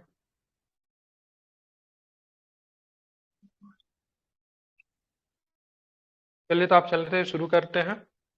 तो यहाँ पे देखिएगा 252 नंबर क्वेश्चन क्या कहता है, निम्नलिखित में से कौन सा स्थान गंगा नदी के तट पे स्थित नहीं है। तो भाई हजारीबाग गंगा नदी के तट पे नहीं है, लेकिन झारखंड में आपको गंगा नदी देखने को मिलती है। गंगा नदी झारखंड में 40 किलोमीटर के क्षेत्र में आपको गंगा नदी है, ठीक है। लेकिन हजारीबाग की बात करेंगे गंगा नदी के तट पे नहीं, जो कि वाराणसी, कानपुर, फाफामाऊ गंगा नदी के किनारे बसे हुए। सर ये फाफामाऊ कौन सा शहर है भाई? फाफामाऊ है ना, हैदराबाद इलाहाबाद के पास। अच्छा, वहाँ पर जो क्या बोलते हैं, शमशान घाट फेमस है वहाँ का, वहीं का न्यूज में आया था कोरोना के टाइम। अच्छा ठीक है, तो ध्यान में रखेंगे यहाँ पे। हाँ, पटना गंगा नदी के किनारे, पता ही आपको। हजारीबाग झारखंड का एक राज्य है, ठीक है, भौगोलिक दृष्टि से हजारीबाग छोटा झारखंड नागपुर में जो प्रकार का एक हिस्सा है। सर, झारखंड में जो गंगा नदी बोले वो तो साहेबगंज में टच करके निकल जाती है, बॉर्डर बनाते हुए निकल जाती है। 40 किलोमीटर है। आप देखिएगा कि जिला से में है वो नहीं पता, लेकिन झारखंड में 40 किलोमीटर गंगा नदी है, अच्छा, ठीक है। निम्नलिखित में से कौन सा राज्य सूर्यमुखी की खेती के लिए अग्रणी है? तो ध्यान रखिए कर्नाटक, ठीक है। सूर्यमुखी की खेती एक देश में भी होता था जहां पर भी युद्ध का माहौल फैला हुआ है। कौन सा देश जो सूर्यमुखी की खेती के लिए, ठीक है, अग्रणी देश हुआ करता था? कौन सा है जहां पर भी युद्ध हो रहा है, बताइए। हेलो, पता नहीं सर। यूक्रेन। जहां पे? यूक्रेन में, ठीक है, ध्यान में रखेंगे, ठीक है। भारत में मुख्य तौर पे 6 राज्य, ठीक है, कर्नाटक, आंध्र प्रदेश, महाराष्ट्र, बिहार, उड़ीसा और तमिलनाडु में अधिकांश सूर्यमुखी का उत्पादन करते हैं, ठीक है, ध्यान में रखेंगे। इन राज्यों में कर्नाटक राज्य सूर्यमुखी की खेती में अग्रणी है। ध्यान हो कि सूरजमुखी एक तिलहन का फसल है। कैसा फसल है? तिलहन का फसल है, ठीक है। निम्नलिखित में से कौन सा जलप्रपात झारखंड में स्थित है? ठीक है, तो अगर स्वर्णरेखा नदी पे एक जलप्रपात है जिसका नाम क्या है, क्या नाम है इसका? हुंडरू जलप्रपात, ठीक है। रांची से 30-40 किलोमीटर की दूरी पे हुंडरू जलप्रपात आपको मिलेगा, शहर से सटा हुआ है, ठीक है। हुंडरू जलप्रपात झारखंड के रांची जिले में स्वर्णरेखा नदी के स्थित है। दूधसागर जलप्रपात गोवा के मांडवी नदी पे तथा जोग जलप्रपात कर्नाटक में शारावती नदी पे स्थित है। निम्नलिखित में से उत्तराखंड का पहला गुरुत्वाकर्षण बांध कौन सा है? तो ध्यान में रखिएगा सौंग बांध की बात करेंगे तो उत्तराखंड का पहला गुरुत्वाकर्षण बांध है, ठीक है। ध्यान, सौंग बांध उत्तराखंड का पहला गुरुत्वाकर्षण बांध है। यह बांध सौंग नदी पे स्थित है। टिहरी बांध की बात करें, उत्तराखंड राज्य में टिहरी जिले में है। इसे स्वामी रामतीर्थ सागर डैम भी कहा जाता है। तो टिहरी बांध की बात करेंगे तो उत्तराखंड में ही आपको देखने को मिलेगा। इसको स्वामी रामतीर्थ सागर बांध भी कहा जाता है। यह बांध भागीरथी तथा भिलंगना नदी के संगम पे स्थित है।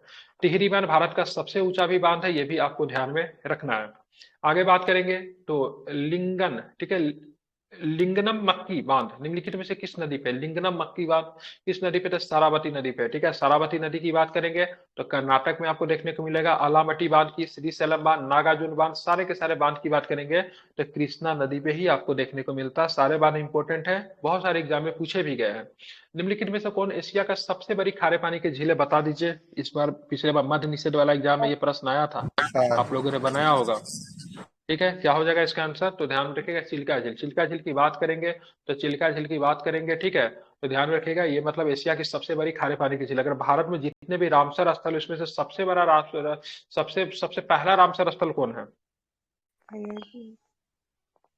चिल्का ही है ना पहला रामसर स्थल, ठीक है। लैगून झील भी है, चिल्का ही है, ठीक है। चिल्का सबसे बड़ा रामसर स्थल सुंदरबन डेल्टा। सबसे छोटा रामसर स्थल की बात करें क्या है? सबसे छोटा रामसर स्थल, अरे बोलिए। रेणुका लेक, रेणुका झील, क्या नाम है? रेणुका झील हिमाचल प्रदेश में पड़ता है, ठीक है। सबसे छोटा है, सबसे बड़ा सुंदरबन, सबसे पहला चिल्का। मयूराक्षी, दामोदर, ठीक है, कंसावती, रूपनारायण नदी किस नदी की सहायक नदी? मयूराक्षी नदी की बात करेंगे, दामोदर नदी की बात करेंगे, ठीक है, तो किस नदी का होगा? सारे का सारा हुगली का, ठीक है, ध्यान रखिए हुगली की सहायक नदी है। पश्चिम बंगाल में गंगा नदी के 2 धाराओं में बट जाता है, एक धारा हुगली के नाम से जानी जाती है, ठीक है, कलकत्ता हुगली नदी के तट पर ही स्थित है। अजय नदी, ठीक है, झारखंड में बहती है। मयूराक्षी, ठीक है, दामोदर, ठीक है, कंसावती या रूपनारायण नदी हुगली नदी की प्रमुख सहायक नदी है, ठीक है, ध्यान में रखेंगे। शिकरी जलप्रपात निम्नलिखित में से किस राज्य में स्थित है? अरुणाचल प्रदेश, आंध्र प्रदेश, हिमाचल प्रदेश, मध्य प्रदेश, किस राज्य में आपको शिकरी जलप्रपात आपको देखने को मिलेगा? तो अरुणाचल प्रदेश में आपको शिकरी जलप्रपात आपको देखने को मिलेगा, ठीक है। शिकरी जलप्रपात अरुणाचल प्रदेश राज्य में पूर्वी सियांग जिले में पासी घाट के तकरीबन 10 किलोमीटर दूर स्थित है। नुरांग नांग जलप्रपात अरुणाचल प्रदेश में तवांग जिले में स्थित है, ठीक है, और तवांग जिले में आपको क्या मिलेगा? तवांग मठ भी आपको अरुणाचल प्रदेश में ही आपको देखने को मिलता है, ठीक है। रूमटेक मठ कहाँ पे? रूमटेक मठ, रूमटेक सिक्किम में, रूमटेक मठ, ठीक है, सिक्किम में आपको देखने को मिलेगा, रूमटेक मठ आपको देखने को मिलेगा, ठीक है। चलिए, निम्नलिखित में से कौन पृथ्वी की महाद्वीपीय द्रव्यमान के मुख्य खनिज घटकों में से एक है? ठीक है, निम्नलिखित में से कौन पृथ्वी के महाद्वीपीय द्रव्यमान के मुख्य खनिज घटकों में से एक है? तो ध्यान रखें सिलिका, क्या मिलेगा? सिलिका मिलेगा, ठीक है, सिलिका और इनुला मिलता है, एल्युमिनियम मिलता है ना। निम्नलिखित में से, ठीक है, ध्यान में रखेंगे, ठीक है, क्या है? तो महाद्वीपीय द्रव्यमान में मुख्य खनिज की तत्व एल्युमिना और सिलिका है, ठीक है, ध्यान में रखेंगे। सिलिका सिलिकॉन ऑक्सीजन से निर्मित तथा महाद्वीपीय द्रव्यमान का एक महत्वपूर्ण क्या है? तो खनिज का घटक भी है। एल्युमिना का रासायनिक नाम, ठीक है, एल्युमिनियम ऑक्साइड होता है। निम्न में से कौन सा कच्चे तेल के निर्मित उत्पाद नहीं है? ठीक है, डामर, डीजल, एंथ्रासाइट, गैस ऑयल, ठीक है, एंथ्रासाइट नहीं होगा क्योंकि एंथ्रासाइट की बात करें कोयले का एक प्रकार है, यह कोयले की सर्वोत्तम श्रेणी है, ठीक है। बात करेंगे एंथ्रासाइट भारत के किस राज्य में मिलेगा? तो ये आपको जम्मू कश्मीर के सियासी इलाकों में पाया जाता है। इस प्रकार के कोयले में सर्वाधिक उच्चतम मात्रा कार्बन की प्रतिशत होती है, लगभग 80 से लेकर 90% तक आपको कार्बन की परसेंटेज आपको देखी जाती है, ठीक है, मोर देन 80%। यही एरिया में रियासी जिले में ही लिथियम का भंडार भी मिला है। सियासी, हाँ, लिथियम यह का कोयला भंडार का यही है। हाँ, यह कोयला कठोर प्रकृति का होता है, ठीक है। निम्नलिखित में से कौन भारत का सबसे बड़ा बिटुमिनस कोयला क्षेत्र है? तो बिटुमिनस कोयला का झरिया, ठीक है, झरिया क्षेत्र कहाँ पे मिलेगा? तो आपको झारखंड में आपको देखने को मिलेगा, ठीक है। विकास क्रम के आधार पर कोयले के 4 रूपों में विभाग किया है, सबसे पीट, फिर लिग्नाइट, फिर बिटुमिनस, फिर एंथ्रासाइट, ठीक है। भारत में कोयले का अधिकांश कोयला जो बिटुमिनस का, जो कि आपको कहाँ पे मिलता है? तमिलनाडु में ज्यादातर आपको बिटुमिनस कोयला मिलता है, ठीक है, तमिलनाडु में बिटुमिनस कोयला मिलता है। इसको भूरा कोयला के नाम से भी जाना जाता है। मित्रों याद रखें, इंपॉर्टेंट सारे फैक्ट बता रहा हूँ, ठीक है। भारत में सबसे बड़ा बिटुमिनस कोयला क्षेत्र की बात करेंगे तो झारखंड का झरिया है, ठीक है। लिग्नाइट कोयला की बात करेंगे, लिग्नाइट का कहाँ पे हो जाएगा? तमिलनाडु हो जाएगा, ठीक है। अगर निम्नलिखित में कौन सा तिलहन का एक किस्म है?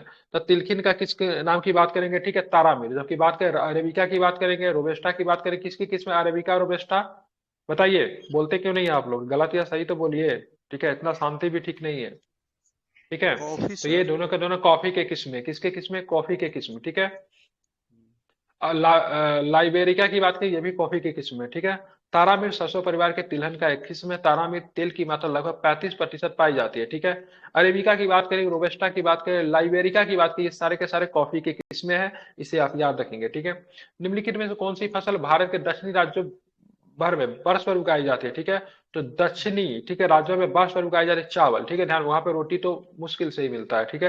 तो चावल यहाँ पे बर्ष पर उगाई जाती है। मुख्यतः बात करेंगे, चावल मुख्यतः खरीफ फसल है, लेकिन दक्षिण भारतीय राज्यों में जलवायु अनुकूलता के कारण यह फसल, वो जलवायु वहां पर अनुकूल होता है तीनों ऋतु में, खरीफ में, रबी में, जाड़ में, बर्ष भर मतलब चावल की खेती खूब होती है, ठीक है।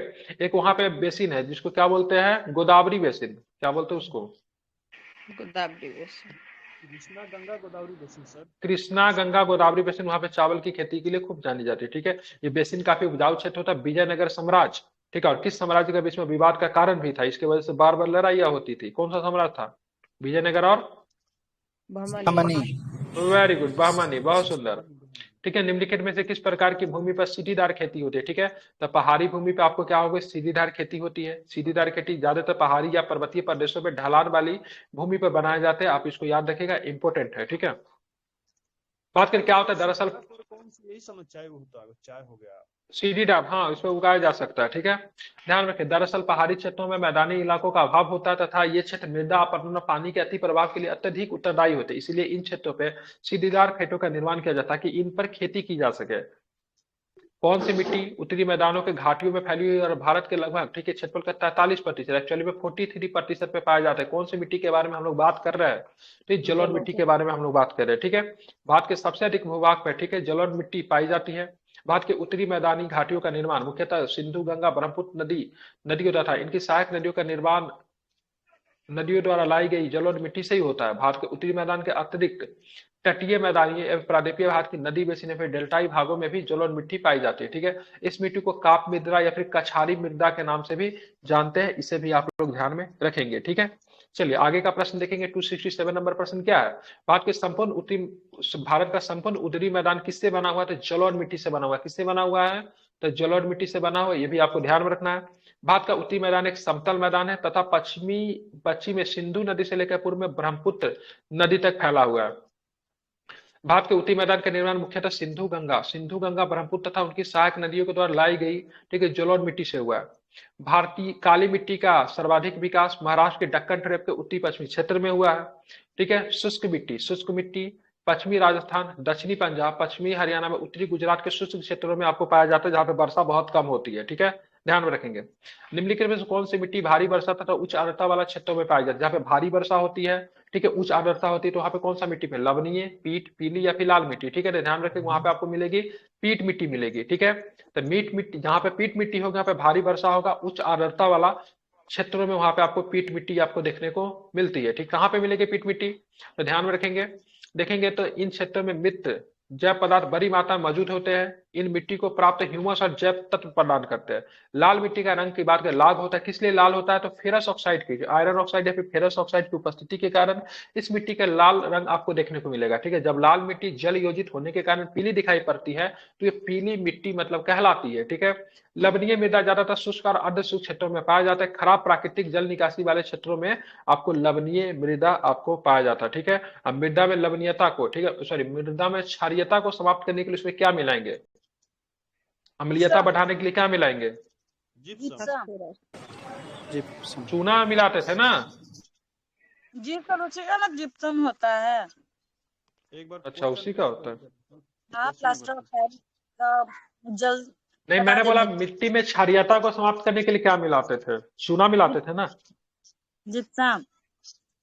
सर, जिप्सम, ठीक।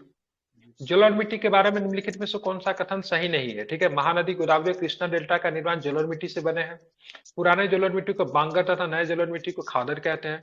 हिमालयी क्षेत्र में बात करेंगे हमें जल और मिट्टी मिलती है, गलत है, हिमालयी क्षेत्र में हमें जल और मिट्टी नहीं मिलती है। ठीक है, उत्तरी मैदान जल और मिट्टी के बने हुए, ठीक है, हिमालयी क्षेत्र में जल और मिट्टी नहीं पाई जाती है। हिमालयी क्षेत्र में पर्वतीय मृदा का विकास होता है। पर्वतीय मृदा अम्लीय प्रकृति की होती है। कैसी होती है? अम्लीय प्रकृति की होती है। जल और मिट्टी को सामान्यतः 4 वर्गों में, भावर, तराई, बांगर और खादर में विभाजित किया जाता है। ठीक है, 270 नंबर क्वेश्चन आज का। निम्नलिखित में से कौन सा आर्द्र पर्णपाती वनों की प्रमुख प्रजाति है? कौन सी है? खेजरी है, ठीक है, अमलतास है, ठीक है, नीम है या फिर चंदन है? ध्यान में रखिएगा, तो क्या हो जाएगा? चंदन हो जाएगा। ठीक है, उष्णकटिबंधीय आर्द्र पर्णपाती वन जो कि 100 से 200 सेंटीमीटर वर्षा, माइक बंद कीजिए, 100 से 200 सेंटीमीटर वर्षा वाले क्षेत्रों में पाए जाते हैं। ये वन भारत की पश्चिमी, ये वन, माइक बंद कीजिए, यह वन भारत की पश्चिमी तथा पूर्वी ढलानों पे उत्तरी पूर्वी राज्यों में स्थित हिमालय की पर्वत श्रेणी के तलछटी में पाए जाते हैं। ठीक है, ध्यान में रखेंगे। उष्णकटिबंधीय आर्द्र पर्णपाती वनों की प्रमुख प्रजाति चंदन है, महुआ है, कुसुम है, शीशम है, साल है, सागौन है, जो कि फर्नीचर बनाने के लिए भी इन सब लकड़ियों का कीमती लकड़ी मुख्यतः इसमें आपको मुख्यतः देखने को मिलते हैं। निम्नलिखित में से किसे कृत्रिम परितंत्र के रूप में वर्गीकृत किया जाए? तो गार्डन की बात करेंगे तो कृत्रिम परितंत्र, तालाब, झील, वन क्या होता है? प्राकृतिक है। ठीक है, ध्यान में रखेंगे। अब चलेंगे और क्या प्रश्न है, तो ध्यान में यहाँ पे रखना है। तालाब की बात करेंगे, वन, झील प्राकृतिक परितंत्र है। ठीक है, जबकि गार्डन की बात करेंगे तो कृत्रिम परितंत्र है। ठीक है, अन्य प्राकृतिक परितंत्र में क्या क्या? नदी आ जाएगा, जंगल आ जाएगा, घास का मैदान, पहाड़, ये सारे के सारे प्राकृतिक है। जबकि बात करें कृत्रिम प्राकृतिक परितंत्र के उदाहरण क्या? चिड़ियाघर हो गया, मछली घर हो गया, वनस्पति उद्यान हो गया, ये सारे के सारे कृत्रिम प्राकृतिक तंत्र के उदाहरण है। मणिपुर के इम्फाल घाटी निम्नलिखित में से किस शिल्प का प्रमुख केंद्र है? मणिपुर का, तो ध्यान रखें कौना। ठीक है, ध्यान रखें किसके प्रमुख केंद्र है? तो कौना के प्रमुख केंद्र है, ये आपको ध्यान में रखेंगे। मणिपुर के इम्फाल घाटी कौना शिल्प के लिए प्रसिद्ध है। मणिपुर की इम्फाल घाटी अंडाकार आकार की घाटी है और इस घाटी में जल कई नदियों से आता है। ठीक, आती है, ध्यान में रखेंगे। निम्नलिखित में से कौन विश्व का सबसे बड़ा मैंग्रोव वन है? तो आप लोग बता देंगे सुंदरवन, ठीक है, आरक्षित है, ठीक है। यहाँ पे गंगा ब्रह्मपुत्र का डेल्टा आपको देखने को मिलता है।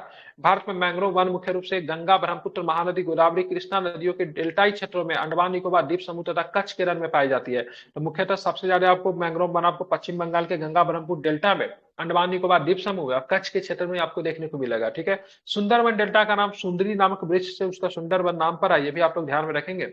सुंदरवन आरक्षित वन बंगाल की खाड़ी में गंगा ब्रह्मपुत्र और मेघना नदी पे संयुक्त रूप से सुंदरवन डेल्टा पर निर्भर है। जब गंगा की धारा, ठीक है, ब्रह्मपुत्र की धारा जब एक साथ जब बांग्लादेश में मिलती है तो क्या बोलते हैं? मेघना बन जाती है, ठीक है। दोनों का संयुक्त धारा को मेघना के नाम से जानते हैं, ठीक है। ये विश्व का सबसे बड़ा मैंग्रोव वन है। भारत में मैंग्रोव वन का लगभग 42.45% हिस्सा पश्चिम बंगाल में। इसके बाद दूसरा स्थान की बात की गुजरात का राज्य है, जहां पे आपको कहां पे मिलेगा? तो कच्छ के रण के क्षेत्र में मिलेगा, ठीक है। पिंचावरम मैंग्रोव वन तमिलनाडु में स्थित है। यहाँ पर पाए जाने वाले पौधे की प्रमुख प्रजाति के बारे में एवेसेनिया और मतलब राइजोफोरा है, ठीक है। भारत सरकार मैंग्रोव के बढ़ोतरी के लिए एक मतलब मिशन भी चला रही है, जिसको बोलते हैं मिष्टी योजना। कौन सा योजना है? कौन सा योजना है? तो मिष्टी योजना का नाम आपको ध्यान में रखना है, ठीक है, ध्यान में रखेंगे। अब आगे चलेंगे तो दीपो सहित, ठीक है, दीपो प्रदेश सहित भारत की समुद्री तट की अनुमानित लंबाई की बात करेंगे तो 7516.6 किलोमीटर है, ठीक है। इंपॉर्टेंट है, ध्यान में रखना है। कितनी है? 7516.6 किलोमीटर है। मुख्य भूमि से दीपो के सहित भारत की समुद्र तटीय लंबाई 7516.6 किलोमीटर। भारत के 9 राज्य और 4 केंद्र शासित प्रदेश, भारत में 9 राज्य और 4 केंद्र शासित प्रदेशों की सीमा समुद्री तट से लगी है। वह 9 राज्य कौन कौन है जिनकी सीमा समुद्र से लगती है? दक्षिण भारत के सारे राज्य तेलंगाना को छोड़ के, ठीक है, दक्षिण भारत के सारे राज्य तेलंगाना को छोड़ के, पश्चिम भारत के दो राज्य, ठीक है, दो नहीं 3 राज्य, ठीक है, कौन कौन? गुजरात, महाराष्ट्र, गोवा, ठीक है। दक्षिण भारत के 4 राज्य, ठीक है, तो 4 पश्चिम भारत के 3 राज्य, 4 3 7, ठीक है। 2 राज्य आपको पूरब में, ठीक है, एक ओडिशा और दूसरा की बात करें बंगाल, पश्चिम बंगाल, ठीक है। सारे के सारे राज्य जो है समुद्र से लगते हैं। एक बार फिर से नाम रिपीट कर रहा हूँ, गुजरात, महाराष्ट्र, गोवा, कर्नाटक, केरल, तमिलनाडु, आंध्र प्रदेश, ओडिशा और पश्चिम बंगाल, ये 9 राज्य जो ऐसे हैं जिनकी सीमा किनसे लगती है? समुद्र से लगती है। दक्षिण भारत का राज्य की बात करेंगे, तेलंगाना का सीमा समुद्र से नहीं लगता। अब 4 केंद्र शासित प्रदेश की बात, दादरा नगर हवेली द्वीप समूह, ठीक है, लक्षद्वीप, कावारती, ठीक है, दमन द्वीप तो आप उधर ही चला गया ना।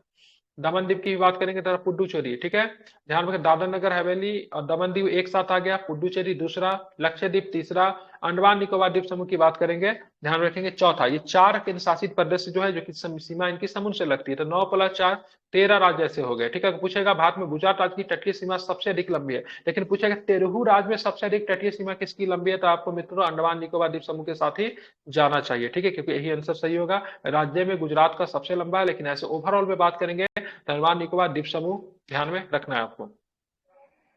आप चलेंगे अंडमान निकोबार द्वीप समूह में लगभग कितने द्वीप है? तो यहाँ पे 572 द्वीप कितने देखने को मिलेंगे? 572 द्वीप मिलेंगे। जबकि लक्षद्वीप में बात करेंगे तो लक्षद्वीप में मात्र 36 द्वीप ही आपको देखने को मिलते हैं, ये भी आपको ध्यान में रखना है। यहाँ पे 572 द्वीप है। यह द्वीप समुद्र स्थित जलमग्न पर्वतों का एक हिस्सा है। यहाँ पर स्थित बैरन द्वीप भारत का एकमात्र सक्रिय ज्वालामुखी है, ठीक है। तो बैरन द्वीप का नाम ध्यान में रखेंगे। यहाँ का एकमात्र सक्रिय ज्वालामुखी आपको क्या है? तो बैरन द्वीप आपको देखने को मिलेगा। 276 नंबर प्रश्न देखेंगे, उत्तर प्रदेश भारत के कितने राज्यों के शासित प्रदेशों का सीमा साझा करता है? तो 9, ठीक है, 9, ठीक है, ध्यान रखिएगा 9। उत्तर प्रदेश का एक जिला सोनभद्र जिला, ठीक है, सोनभद्र जिला कितने राज्य के साथ अपना सीमा लगाता? सोनभद्र जिला चर्चा में था अभी कुछ दिन पहले। कितने राज्य के साथ? 4 है या 5 है सोनभद्र का? 4।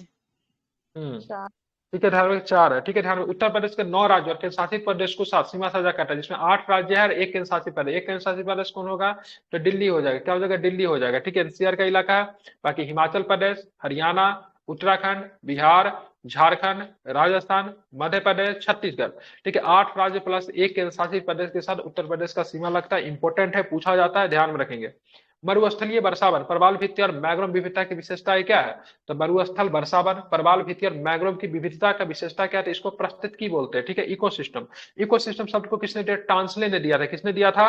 टांसले ने इस शब्द को दिया था। इसे भी आप लोग ध्यान में रखेंगे। मरुस्थल की बात करेंगे, वर्षावन, प्रवाल भित्ति और मैंग्रोव पारिस्थितिकी विविधता की क्या है? विशेषता आपको देखने को मिलता है। बात करें पारिस्थितिकी विविधता, जैव विविधता का एक प्रकार है, ठीक है, आनुवांशिक विविधता, प्रजातीय विविधता और पारिस्थितिकी विविधता, ठीक है, ये सारे के सारे जैव विविधता का एक प्रकार है, पारिस्थितिकी विविधता भी, ठीक है। और इसमें और क्या बात करेंगे? पारिस्थितिकी विविधता के आशय किसी भौगोलिक क्षेत्र में पारिस्थितिकी तंत्रों की विविधता से है, ठीक है, आगे से नाथुला दर्रा भारत के किस पड़ोसी देश को जोड़ता है? नाथुला भारत को चीन के साथ जोड़ देगा, क्योंकि नाथुला कहाँ पे मिलेगा? तो नाथुला आपको सिक्किम में मिलता है, ठीक है। नाथुला दर्रा सिक्किम में भारत तिब्बत सीमा पे पुराने सिल्क मार्ग पे स्थित है। नाथुला दर्रा सिल्क मार्ग से भी कनेक्ट करता था, ठीक है। नाथुला दर्रा गैंगटोक एवं लहासा, लहासा की बात करेंगे, कभी तिब्बत की लहासा राजधानी हुआ करती है, विश्व संपर्क स्थापित करने का काम करता है, ठीक है। आप बात करें बनिहाल पास की बात करेंगे, जम्मू कश्मीर में, ये भी चीन के साथ कनेक्ट कर देगा। नीति की बात करेंगे तो नीति की बात करेंगे उत्तराखंड में, जेलेपला की बात करें सिक्किम में, माना की बात करेंगे, माना पास की बात करेंगे तो आपको बात करें कहां पे, आपको उत्तराखंड में आपको देखने को मिलता है। क्या? चलिए, भारत के किन राज्यों में वनों की नल्ला मलाई श्रेणी आपको देखने को, कहां पे देखने को मिलेगा?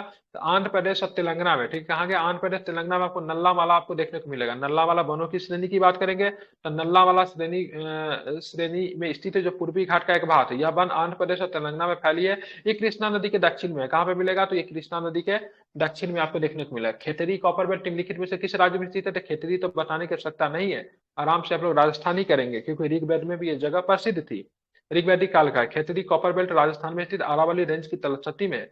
यह बेल्ट राजस्थान राज्य के उत्तर में सिंघाना से लेकर दक्षिण में रघुनाथगढ़ तक विस्तृत है। भारत में तंबा राजस्थान, झारखंड, मध्य प्रदेश, आंध्र प्रदेश, गुजरात आदि राज्यों में पाया जाता है, लेकिन सबसे अधिक तंबा राजस्थान के खेतरी से ही निकाला जाता है, ठीक है। आगे चलेंगे तो आगे क्या प्रश्न है, देखें कौन सा प्राकृतिक बंदर भारत की पश्चिमी तट पे स्थित है, ठीक है। मार्व गांव कहाँ पश्चिमी तट पे, कहाँ पे मिलेगा? तो गोवा में मिलेगा मित्रों। कहाँ पे मिलेगा? तो गोवा में आपको ये बंदरगाह आपको देखने को मिलेगा, ठीक है। ध्यान रखें पश्चिमी तट पे गोवा में है। कहाँ पे? ध्यान रखें गोवा में आपको देखने को मिलता है। विशाखापट्टनम बंदरगाह आंध्र प्रदेश में आपको देखने को मिलेगा। हल्दिया की बात करें हुगली नदी के मुहाने पे है। चेन्नई बंदरगाह भारत के सबसे पुराने बंदरगाहों में से एक है, ठीक है। ध्यान में रखेंगे चेन्नई बंदरगाह। और ध्यान रखें कौन सा डॉल्फिन नोच के पीछे कौन सा बंदरगाह है? तो यही है, चेन्नई है डॉल्फिन नोच, ठीक है।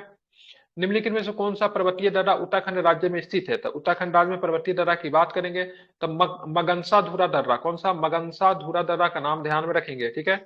नाथुला की बात करें सिक्किम में, बोमीडाला की बात करें अरुणाचल में है, मसंगा धुरा उत्तराखंड में, बारालाचा की बात करेंगे आपको हिमाचल प्रदेश में आपको देखने को। रोहतांग दर्रा कहाँ पे देखने को मिलेगा? तो रोहतांग दर्रा भी हिमाचल प्रदेश में ही आपको देखने को मिलता है, ठीक है। निम्नलिखित में से कौन विश्व का तीसरा सबसे ऊंचा पर्वत है? तो तीसरा सबसे ऊंचा पर्वत कंचनजंगा। पहला एवरेस्ट की बात करेंगे केटू की, ये पहला है, केटू दूसरा है, और तीसरा की बात करेंगे तो ये आपको क्या मिलेगा? कंचनजंगा मिलेगा, ठीक है। कंचनजंगा विश्व की सबसे ऊंची चोटी है। कंचनजंगा सिक्किम राज्य और नेपाल के बीच में सीमा पे स्थित है। ध्यान रखें ऊंचाई की बात करेंगे 8598 मीटर इसकी ऊंचाई है। नेपाल में स्थित विश्व की सबसे ऊंची पर्वत चोटी माउंट एवरेस्ट, इसकी बात करेंगे 8848 मीटर की बात, क्या 8848, ठीक है। इसके नाम सागरमाथा नेपाली भाषा में, चोमोलुंगमा की बात करें तिब्बत भाषा में है, ठीक है। केटू की बात करें विश्व की सबसे ऊंची दूसरी ऊंची चोटी जो कि गॉडविन आस्टिन के नाम से जाना जाता है। कहाँ पे मिलेगा? तो आपको ये पीओके में, पाक ऑब्जर्व कश्मीर में स्थित है। ये सीमा किसके साथ बनाएगी? तो लद्दाख के साथ, ठीक है। लद्दाख से सीमा लगती है पीओके की, ठीक है। अन्नपूर्णा की बात करें बृहद हिमालय में एक चोटी है, नेपाल में स्थित है, ठीक है। निम्नलिखित में से कौन सी पहाड़ी मेघालय में स्थित नहीं है? ठीक है, तो खासी गारो जयंतिया तो जवादी पहाड़ी आपको मेघालय में नहीं। जवादी पहाड़ी कहाँ पे मिलेगा? तो जवादी पहाड़ी आपको दक्षिण भारत में आपको जवादी पहाड़ी आपको देखने को मिलेगा। दक्षिण भारत के किस राज्य में जवादी? तो जवादी की बात करें दक्षिण भारत के आपको कहाँ पे? तमिलनाडु राज्य में आपको देखने को मिलेगा। गारो खासी जयंतिया पहाड़ी मेघालय में अवस्थित है और प्राचीन चट्टानों से बनी हुई है, ठीक है। आज का 285 नंबर क्वेश्चन देखेंगे। उत्तर पश्चिम भारत और उत्तर पूर्व के किस प्रकार के पर्वत भारत को बांधते हैं? ठीक है, तो किस प्रकार का? युवा वलित पर्वत, ठीक है। तो उत्तर पश्चिमी उत्तर पूर्व, ठीक है। तो बात करें उत्तर पूर्व के किस प्रकार के पर्वत? युवा वलित पर्वत का एग्जांपल क्या था? हिमालय भी आपको युवा वलित पर्वत ही है, ठीक है। एंडीज, रॉकीज, हिमालय पर्वत युवा या नवीन वलित पर्वत के श्रेणी में आते हैं। युवा वलित पर्वत हिमालय को उत्तरी पश्चिमी उत्तर पूर्व भारत को बांधते हैं। अरावली रेंज और यूराल पर्वत पुराने वलित पर्वतों की श्रेणी में आते हैं, ठीक है। तो पुराने वलित पर्वत में क्या आएंगे? अरावली और यूराल आ जाएंगे, ठीक है। ध्यान रखें अरावली भारत के राजस्थान राज्य में है, दिल्ली में भी थोड़ा सा हिस्सा पड़ता है, ठीक है। ध्यान रखें छत्तीसगढ़ में भी है। यूराल की बात करें यूरोप में, ठीक है। बात करें भारत के सतपुरा पर्वत को ब्लॉक पर्वत का उदाहरण है। सतपुरा की पर्वत की बात करें क्या है? ब्लॉक पर्वत का उदाहरण है, ये भी आप लोग ध्यान में रखेंगे। निम्नलिखित में से कौन सी पहाड़ी असम में स्थित है? अरावली की बात करेंगे कार्बी, ठीक है। कार्बी की बात करेंगे तो यही आपको असम में आपको देखने को मिलेगा। जवारी की बात करेंगे साउथ में, शेबराव की बात करेंगे तो ये भी आपको साउथ में आपको देखने को मिलेगा, ठीक है। कार्बी आंग्लो सिल्स की बात करें असम में है, ठीक है। कार्बी एक जनजाति भी है। कार्बी आंग्लो सिल्स असम के मध्यवर्ती में स्थित है। सेब्रा हिल्स की बात करें तमिलनाडु में। अरावली पर्वत की सबसे ऊंची चोटी गुरु शिखर माउंट आबू में स्थित है, ये भी आपको ध्यान में रखना है। गुरु गुरु शिखर पर्वत से किस पर्वत श्रृंखला पे स्थित है? तो ध्यान में रखें, अभी जस्ट मैंने बात किया अरावली का है, ठीक है। गुरु शिखर अरावली पर्वत श्रृंखला के सर्वोच्च चोटी और ये राजस्थान के आबू पहाड़ी पे स्थित है, ठीक है। यहाँ पे देखेंगे माउंट आबू पे मतलब एक जो क्या बाहुबली का मूर्ति किसने लगाया था? जैन धर्म से संबंधित जो है माउंट आबू, वहां पे विमल शाह का नाम आता है, ध्यान में रखेंगे, जो कि एक सामंत थे, उन्होंने वहां पे एक मूर्ति भी स्थापित करवाई थी। बात करेंगे अरावली पर्वत श्रेणी पश्चिमी भारत का मुख्य जल विभाजक है, जो राजस्थान के मैदान गंगा के मैदान को अलग करती है। विंध्याचल पर्वत भारत के दो भागों में विभाजित करती है, ठीक है, दक्षिण और उत्तर। काराकोरम पर्वत श्रृंखला का विस्तार पाकिस्तान, भारत और चीन में देखने को आपको मिलता है, काराकोरम का, ठीक है। आप चलेंगे आज का 288 नंबर को, निम्नलिखित में से कौन लंबवत विस्तार की दृष्टि से हिमालय के 3 समांतर श्रेणियों में एक नहीं है, ठीक है। तो शिवालिक तो है, हिमाचल तो है, हिमाद्री तो है, लेकिन आपका हिम शिखा नहीं है, ठीक है, ध्यान में रखेंगे। हिमाद्री हिमालय, हिमाचल हिमालय और शिवालिक हिमालय, हिमालय के 3 समांतर श्रेणियां है, ठीक है। हिमाद्री हिमालय का अन्य नाम बृहदर हिमालय भी है, ठीक है। हिमाद्री हिमालय को बृहदर हिमालय के नाम से जाना जाता है। महान हिमालय की प्रमुख चोटी की माउंट एवरेस्ट, कंचनजंगा, धौलागिरी, अन्नपूर्णा आदि है। हिमाचल हिमालय को लघु या मध्य हिमालय के नाम से कहते हैं। शिवालिक हिमालय, हिमालय की सबसे बाहरी एवं नवीनतम श्रेणी। अगर पूछेगा सबसे नवीनतम कौन है तो शिवालिक ही है, सबसे बाहरी कौन है तो शिवालिक ही है। इसको बाहरी हिमालय भी कहा जाता है। इस पर्वत श्रेणी की औसत ऊंचाई की बात करें, कितनी औसत ऊंचाई? तो 9 से लेकर 1200 मीटर तक है, ठीक है। शिवालिक हिमालय बाहरी भी है, नवीनतम है। हिमाचल हिमालय को लघु या फिर मध्य कहते हैं। अब महान हिमालय को क्या बोलते हैं? इनको महान हिमालय को बृहद या फिर हिमाद्री हिमालय के नाम से जाना जाता है, ठीक है, जो कि सबसे ग्रेटर हिमालय भी कहते हैं, अंग्रेजी शब्द। निम्नलिखित में से किस राज्य में, ठीक है, शत्रुंजय पहाड़ी स्थित है? शत्रुंजय पहाड़ी आपको कहाँ पे मिलेगा? तो आपको गुजरात में आपको शत्रुंजय पहाड़ी देखने को मिलेगा। शत्रुंजय पहाड़ी गुजरात के भावनगर जिले के, ठीक है, पालीताना शहर में स्थित है। ये जैनियों के लिए एक पवित्र स्थल है। शत्रुंजय पहाड़ी किसके लिए? तो जैन के लिए एक प्रसिद्ध तीर्थ स्थल है, ध्यान रखें। शत्रुंजय पहाड़ी, ठीक है, शत्रुंजी नदी के किनारे पे, किस नदी? शत्रुंजी नदी के किनारे पे आपको ये पहाड़ी आपको स्थित आपको देखने को मिलती है, ठीक है। आज का 290 नंबर क्वेश्चन क्या है? तो ध्यान में रखेंगे, निम्नलिखित में से कौन सा भूकंप प्रभाव नहीं है? तो ध्यान रखें, भारी वर्षा जो है भूकंप का प्रभाव नहीं है, जो कि हिमस्खलन होता है, सुनामी आती है, मृदा का द्रवीकरण होता है, ठीक है। हिमस्खलन क्या होता है? जमीन नीचे से बर्फ का मतलब स्लाइड, ठीक है, ध्यान में रखेंगे, ठीक है। लैंडस्लाइड भी होता है भूकंप की वजह से, सुनामी भी आती है, समुद्र में जब भूकंप आता है तो मृदा का द्रवीकरण भी होता है, जिसको लैंडस्लाइड कहते हैं, ठीक है। अब पहाड़ी इलाकों में हिमस्खलन होता है, ये लैंडस्लाइड की बात करें, पहाड़ी में भी हो सकता है, समतल मैदान में भी लैंडस्लाइड हो सकता है, ठीक है।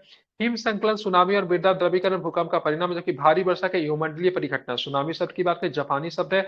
सुनामी इंग्लिश में टी से शुरू होता है, एस से नहीं होता, ठीक है, जिसका अर्थ क्या होता है? बंदरगाही लहरें, ठीक है।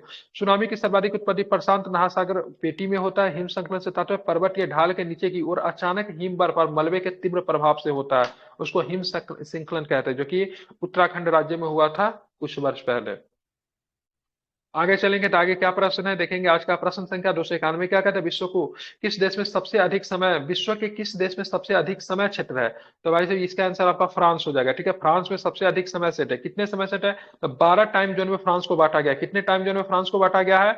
तो 12 टाइम जोन में फ्रांस को। दूसरा, फ्रांस दुनिया का सबसे अधिक समय क्षेत्र वाला। दूसरे नंबर पर रूस आता है, रूस के पास 11 टाइम जोन ही है, ठीक है। भारत के पास वन एकीकरण है, जिसका नाम है GMT, क्या नाम है इसको? IST, क्या नाम है? IST, Indian standard time zone. Bharat के पास एक ही है, ध्यान में रखेंगे। जबकि फ्रांस के पास 12 है। कई बार एग्जाम में क्वेश्चन पूछा है, लोग गलती करते हैं, बड़ा देश देख के रूस मारते हैं, ठीक है, लेकिन रूस के पास 11 है, फ्रांस के साथ मैक्सिमम है, ठीक है। टाइम जोन की बात करेंगे, GMT की बात करेंगे, अंतरराष्ट्रीय टाइम जोन के ग्रीनविच मीन टाइम कहते हैं, कहां से गुजरती है? तो ये आपको ध्यान में रखें, लंदन से गुजरती है, ठीक है, याद रखें, जो कि यूके में पड़ता है। सफेद को पर्वत श्रृंखला का एक बड़ा हिस्सा में स्थित है। सफेद को, ठीक है, कहां पे मिलेगा? तो आपको पाकिस्तान में मिलेगा। सफेद को पर्वत श्रृंखला पाकिस्तान अफगानिस्तान के सीमा पे स्थित है। यह पर्वत श्रृंखला का एक बड़ा हिस्सा पाकिस्तान में है, ठीक है। यह पर्वत श्रृंखला, ठीक है, काबुल नदी जो कि अफगानिस्तान के समानांतर बहती है, वहां पे आपको देखने को मिलेगी, ठीक है। काबुल की बात करेंगे तो ये भी ऋग्वैदिक नदी, जिसको किस नाम से जानते थे? कुंभा के नाम से जानते थे, ठीक है। इतिहास का क्लास आप लोग जरूर किया कीजिए, बहुत महत्वपूर्ण होता है। जो लोग पढ़ने के इच्छुक है, बहुत डिटेल्स में क्लासेस चाहते हैं, तो आप ज्वाइन कर सकते हैं हमारा पेड ग्रुप, इन्फॉर्मेशन आपको ग्रुप में मिल जाएगा, ठीक है। बर्फ का एक द्रव्यमान जो गुरुत्वाकर्षण के प्रभाव के अपने संचय के स्थान से दूर एक सीमित क्षेत्र तक तथा धीरे धीरे चलता है, उसे क्या बोलते हैं? तो उनको ध्यान में रखें, उसको ग्लेशियर बोलते हैं। क्या बोलते हैं उसको? ग्लेशियर बोलते हैं, ठीक है। गुरुत्वाकर्षण के कारण प्रभाव के नीचे की तरफ खिसकने वाले बर्फ के द्रव्यमान का हिमनद या फिर ग्लेशियर कहा जाता है। पठार का ये उभरा हुआ सपाट क्षेत्र होता है। दुनिया का सबसे ऊंचा पठार के पामीर का पठार, जिसको विश्व का छत भी कहते हैं, दुनिया के छत के नाम से भी जानते हैं। लैगून की बात करें, क्या होता है? तो समुद्र से अलग हुआ खारे पानी का एक हिस्सा जो होता है, उसको लैगून कहते हैं, जो कि समुद्र से अलग हो गया होता है, ठीक है। ग्लेशियर तो आप लोग जानते हैं, हिमनद या फिर ग्लेशियर कहते हैं, जिसे भारत में गोमुख ग्लेशियर है, जहां से गंगा नदी की उत्पत्ति होती है, यमुना नदी से यमुना नदी की उत्पत्ति होती है। बर्फ का बहुत बड़ा हिस्सा जो होता है, उसको क्या बोलते हैं? जब वो पिघलता है तो नदियों में जल स्तर बढ़ता है, ठीक है, ध्यान में रखेंगे। बात करेंगे ऑफशोर की घटना के दौरान सूर्य और पृथ्वी की दूरी अनुमानित कितनी होती है, तो ध्यान में रखेंगे 152, 147, आई थिंक 147 के आसपास शायद होता है। ऑफशोर में क्या होता है, न्यूनतम होता है कि अधिकतम होता है, अधिकतम होता है ना ऑफशोर में, तो 152 चला जाता है शायद। ध्यान में 152 होता है ऑफशोर में, ठीक है। 147 शायद होता है, न्यूनतम में होता है, ठीक है। उपशोर में 147 होता है। वैसे अगर देखेंगे तो 150 मिलियन है, ठीक है, 150 मिलियन किलोमीटर है, ठीक है। लेकिन अगर ऑफशोर होगी तो अधिकतम बढ़ के 2 मिलियन बढ़ जाती है, और जब उपशोर होती है तो वही 2.5 मिलियन कम हो जाती है, ठीक है। तो ये भी आपको ध्यान में रखना है। ऑफशोर कब होती है, तो खगोलीय घटना के दौरान सूर्य और पृथ्वी के बीच में सबसे अधिक दूरी होती है, ठीक है। वैसे 2 मिलियन बढ़ जाती है क्योंकि 150 मिलियन है, 15 करोड़, ठीक है, ध्यान में रखेंगे। अपसौर की घटना के दौरान पृथ्वी और सूर्य के बीच की दूरी लगभग 150 मिलियन किलोमीटर होती है। उपसौर की खगोलीय घटना के दौरान सूर्य और पृथ्वी के मध्य दूरी सबसे कम होती है। उपसौर की घटना के दौरान, ठीक है, सूर्य और पृथ्वी के बीच की दूरी 147.5 मिलियन किलोमीटर हो जाती है, ठीक है। उसी तरह चंद्रमा के साथ भी अपभू और उपभू होता है, अपभू में बढ़ती है, उपभू में कमती है, ठीक है, ध्यान में रखेंगे। किस प्रक्रिया और पृथ्वी की भूपर्पटी गति करती है, ऊपर उठती है, निर्मित होती है, ठीक है। क्या होता है, पटल विरूपण, क्या बोलते हैं, पटल विरूपण। किस प्रक्रिया के द्वारा पृथ्वी की भूपर्पटी गति करती है, ऊपर उठती है, उसको क्या बोलते हैं, पटल विरूपण कहते हैं। पटल विरूपण वो प्रक्रिया जिसमें पृथ्वी की भूपर्पटी में संचलन होती है। इस संचलन के चलते पृथ्वी के भूपर्पटी में उभार, धंसाव तथा जलग्रहण जैसी क्रियाएं होती है। इसके फलस्वरूप पठारों, चट्टानों और पर्वतों आदि का निर्माण होता है। वनाच्छेदन से तात्पर्य है, ठीक है, भूमि पर वृक्षों का आच्छादित होना, ठीक है। 33% भूमि पर आच्छादित होना चाहिए कम से कम। भारत की बात करें बहुत कम पे, 17-18% के आसपास है, ठीक है। तापमान और आर्द्रता जैसे मौसमी कारकों के प्रभाव से सैलों या चट्टानों का विघटन और विनियोजन होना अपक्षय कहलाता है, ठीक है, ध्यान में रखेंगे। बात करेंगे निम्नलिखित में से किस ग्रह को दीर्घकाय गैस के रूप में भी जाना जाता है, किसे बोलते हैं, तो बृहस्पति को बोलते हैं, ठीक है। बृहस्पति को दीर्घकाय गैस के ग्रह या फिर गैस दानव के रूप में भी जाना जाता है। बृहस्पति के अतिरिक्त, ठीक है, शनि, अरुण, वरुण गैस भी गैस दानवों की श्रेणी में आते हैं, ठीक है।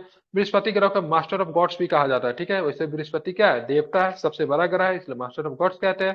बृहस्पति उपग्रह का सबसे बड़ा सौरमंडल की बात करें गैनीमेड है, ये भी ध्यान रखेंगे, जो कि सौरमंडल का भी सबसे बड़ा उपग्रह क्या है, यही है, ठीक है। निम्नलिखित में से कौन पृथ्वी का सबसे बाहरी ठोस हिस्सा था, बाहरी ठोस हिस्सा को क्या बोलते हैं, क्रस्ट बोलते हैं। तो इसको याद रखिएगा, इंपॉर्टेंट है, सबसे बाहरी है, ठीक है, ध्यान में रखेंगे। सबसे पहले क्या होता है, सबसे बाहरी क्रस्ट होता है। क्रस्ट के बाद क्या होता है, मेंटल होता है। मेंटल के बाद क्या होता है, कोर होता है, ठीक है, ध्यान में रखना है। बात करेंगे भूकंपीय तरंगों की बात के आधार पर पृथ्वी के, ठीक है, पृथ्वी के आंतरिक परतों के क्रस्ट में, मेंटल में, कोर में बांटा गया। कोर में भी 2 कोर होता है, ठीक है, एक आंतरिक होता है, एक बाहरी होता है, ठीक है। क्रस्ट क्रस्ट या पृथ्वी भूपटलीय पृथ्वी का सबसे ऊपरी और बाहरी ठोस परत है, जिसमें हम लोग रहते भी है, ठीक है। जब ज्वालामुखी शंखी के सिर पे गर्त या बेसिन के रूप में स्थलाकृति का विकास होता है तो उसे क्रेटर कहते हैं। क्रेटर बृहद रूप से, ठीक है, कालेडेरा कहा जाता है। क्या बोले, क्रेटर को बृहद रूप से क्या बोलते हैं, कालेडेरा कहते हैं। कहां से होता है, जब ज्वालामुखी के शंकु का शीर्ष या गर्त बेसिन के रूप में स्थलाकृति का बेस होता है, उसको क्रेटर बोलते हैं, ठीक है। मुख होता है जहां से ज्वालामुखी क्या होता है, निकलता भी है, ठीक है।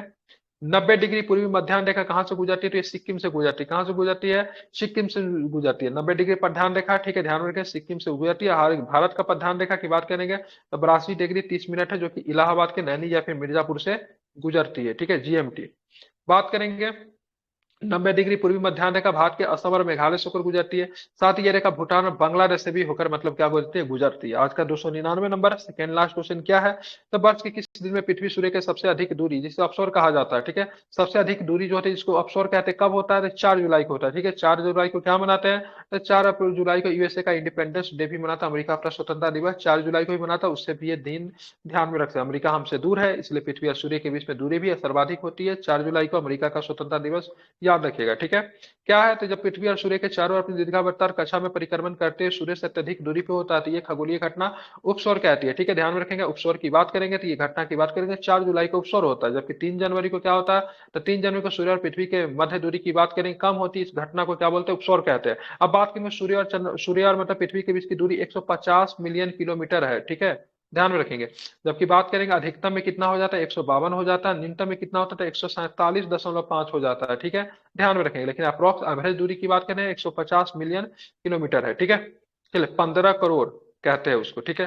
निम्नलिखित में से कौन सा जल निकाय पाक जल डमरू के मध्य है, तो जानते हैं आप लोग मन्नार की खाड़ी, ध्यान में रखेगा, ठीक है। मन्नार की खाड़ी की बात करेंगे तो पाक जल डमरू मध्य है, भारत और श्रीलंका का मध्य है। यह जल डमरू मध्य की बात करेंगे पाक जल संधि और मन्नार की खाड़ी के बीच में आपको देखने को मिलता है। खंबात की खाड़ी गुजरात में मिलेगा। चिल्का जल कहाँ मिलेगा, चिल्का झील की बात करेंगे तो कहाँ पे मिलता है आपको, ओडिशा में आपको देखने को मिलता है। मन्नार की खाड़ी कहाँ पे मिलेगा, तो तमिलनाडु में मुख्यतः ये आपको देखने को मिलेगा, ठीक है, ध्यान में रखें। और पढ़ते हैं खंबात की खाड़ी गुजरात और महाराष्ट्र के मध्य स्थित है। माहिम की खाड़ी की बात करें मुंबई में है, ठीक है, ध्यान में रखें। माहिम एक जगह भी है मुंबई में। खंबात की खाड़ी गल्फ और कैम्बे भी कहा जाता है, कैम्बे की खाड़ी भी कहते हैं, गल्फ ऑफ कैम्बे भी कहते हैं खंबात की खाड़ी को, ठीक है, ध्यान में रखेंगे। आज का लास्ट क्वेश्चन, कौन सा क्षेत्र क्रस्ट और मेंटल को अलग करता है, ठीक है, तो मोहे, ठीक है, मोहे का सिद्धांत की बात करेंगे, मोहे डिसकंटिन्यूटी की बात करेंगे, डिसकंटिन्यू कर देता है, किसको किसको करता है, ठीक है, तो क्रस्ट और मेंटल को डिसकंटिन्यूटी करता है, दोनों का बीच के क्षेत्र को कहते हैं, ठीक है, भूपर्पटी और मेंटल को अलग करता है।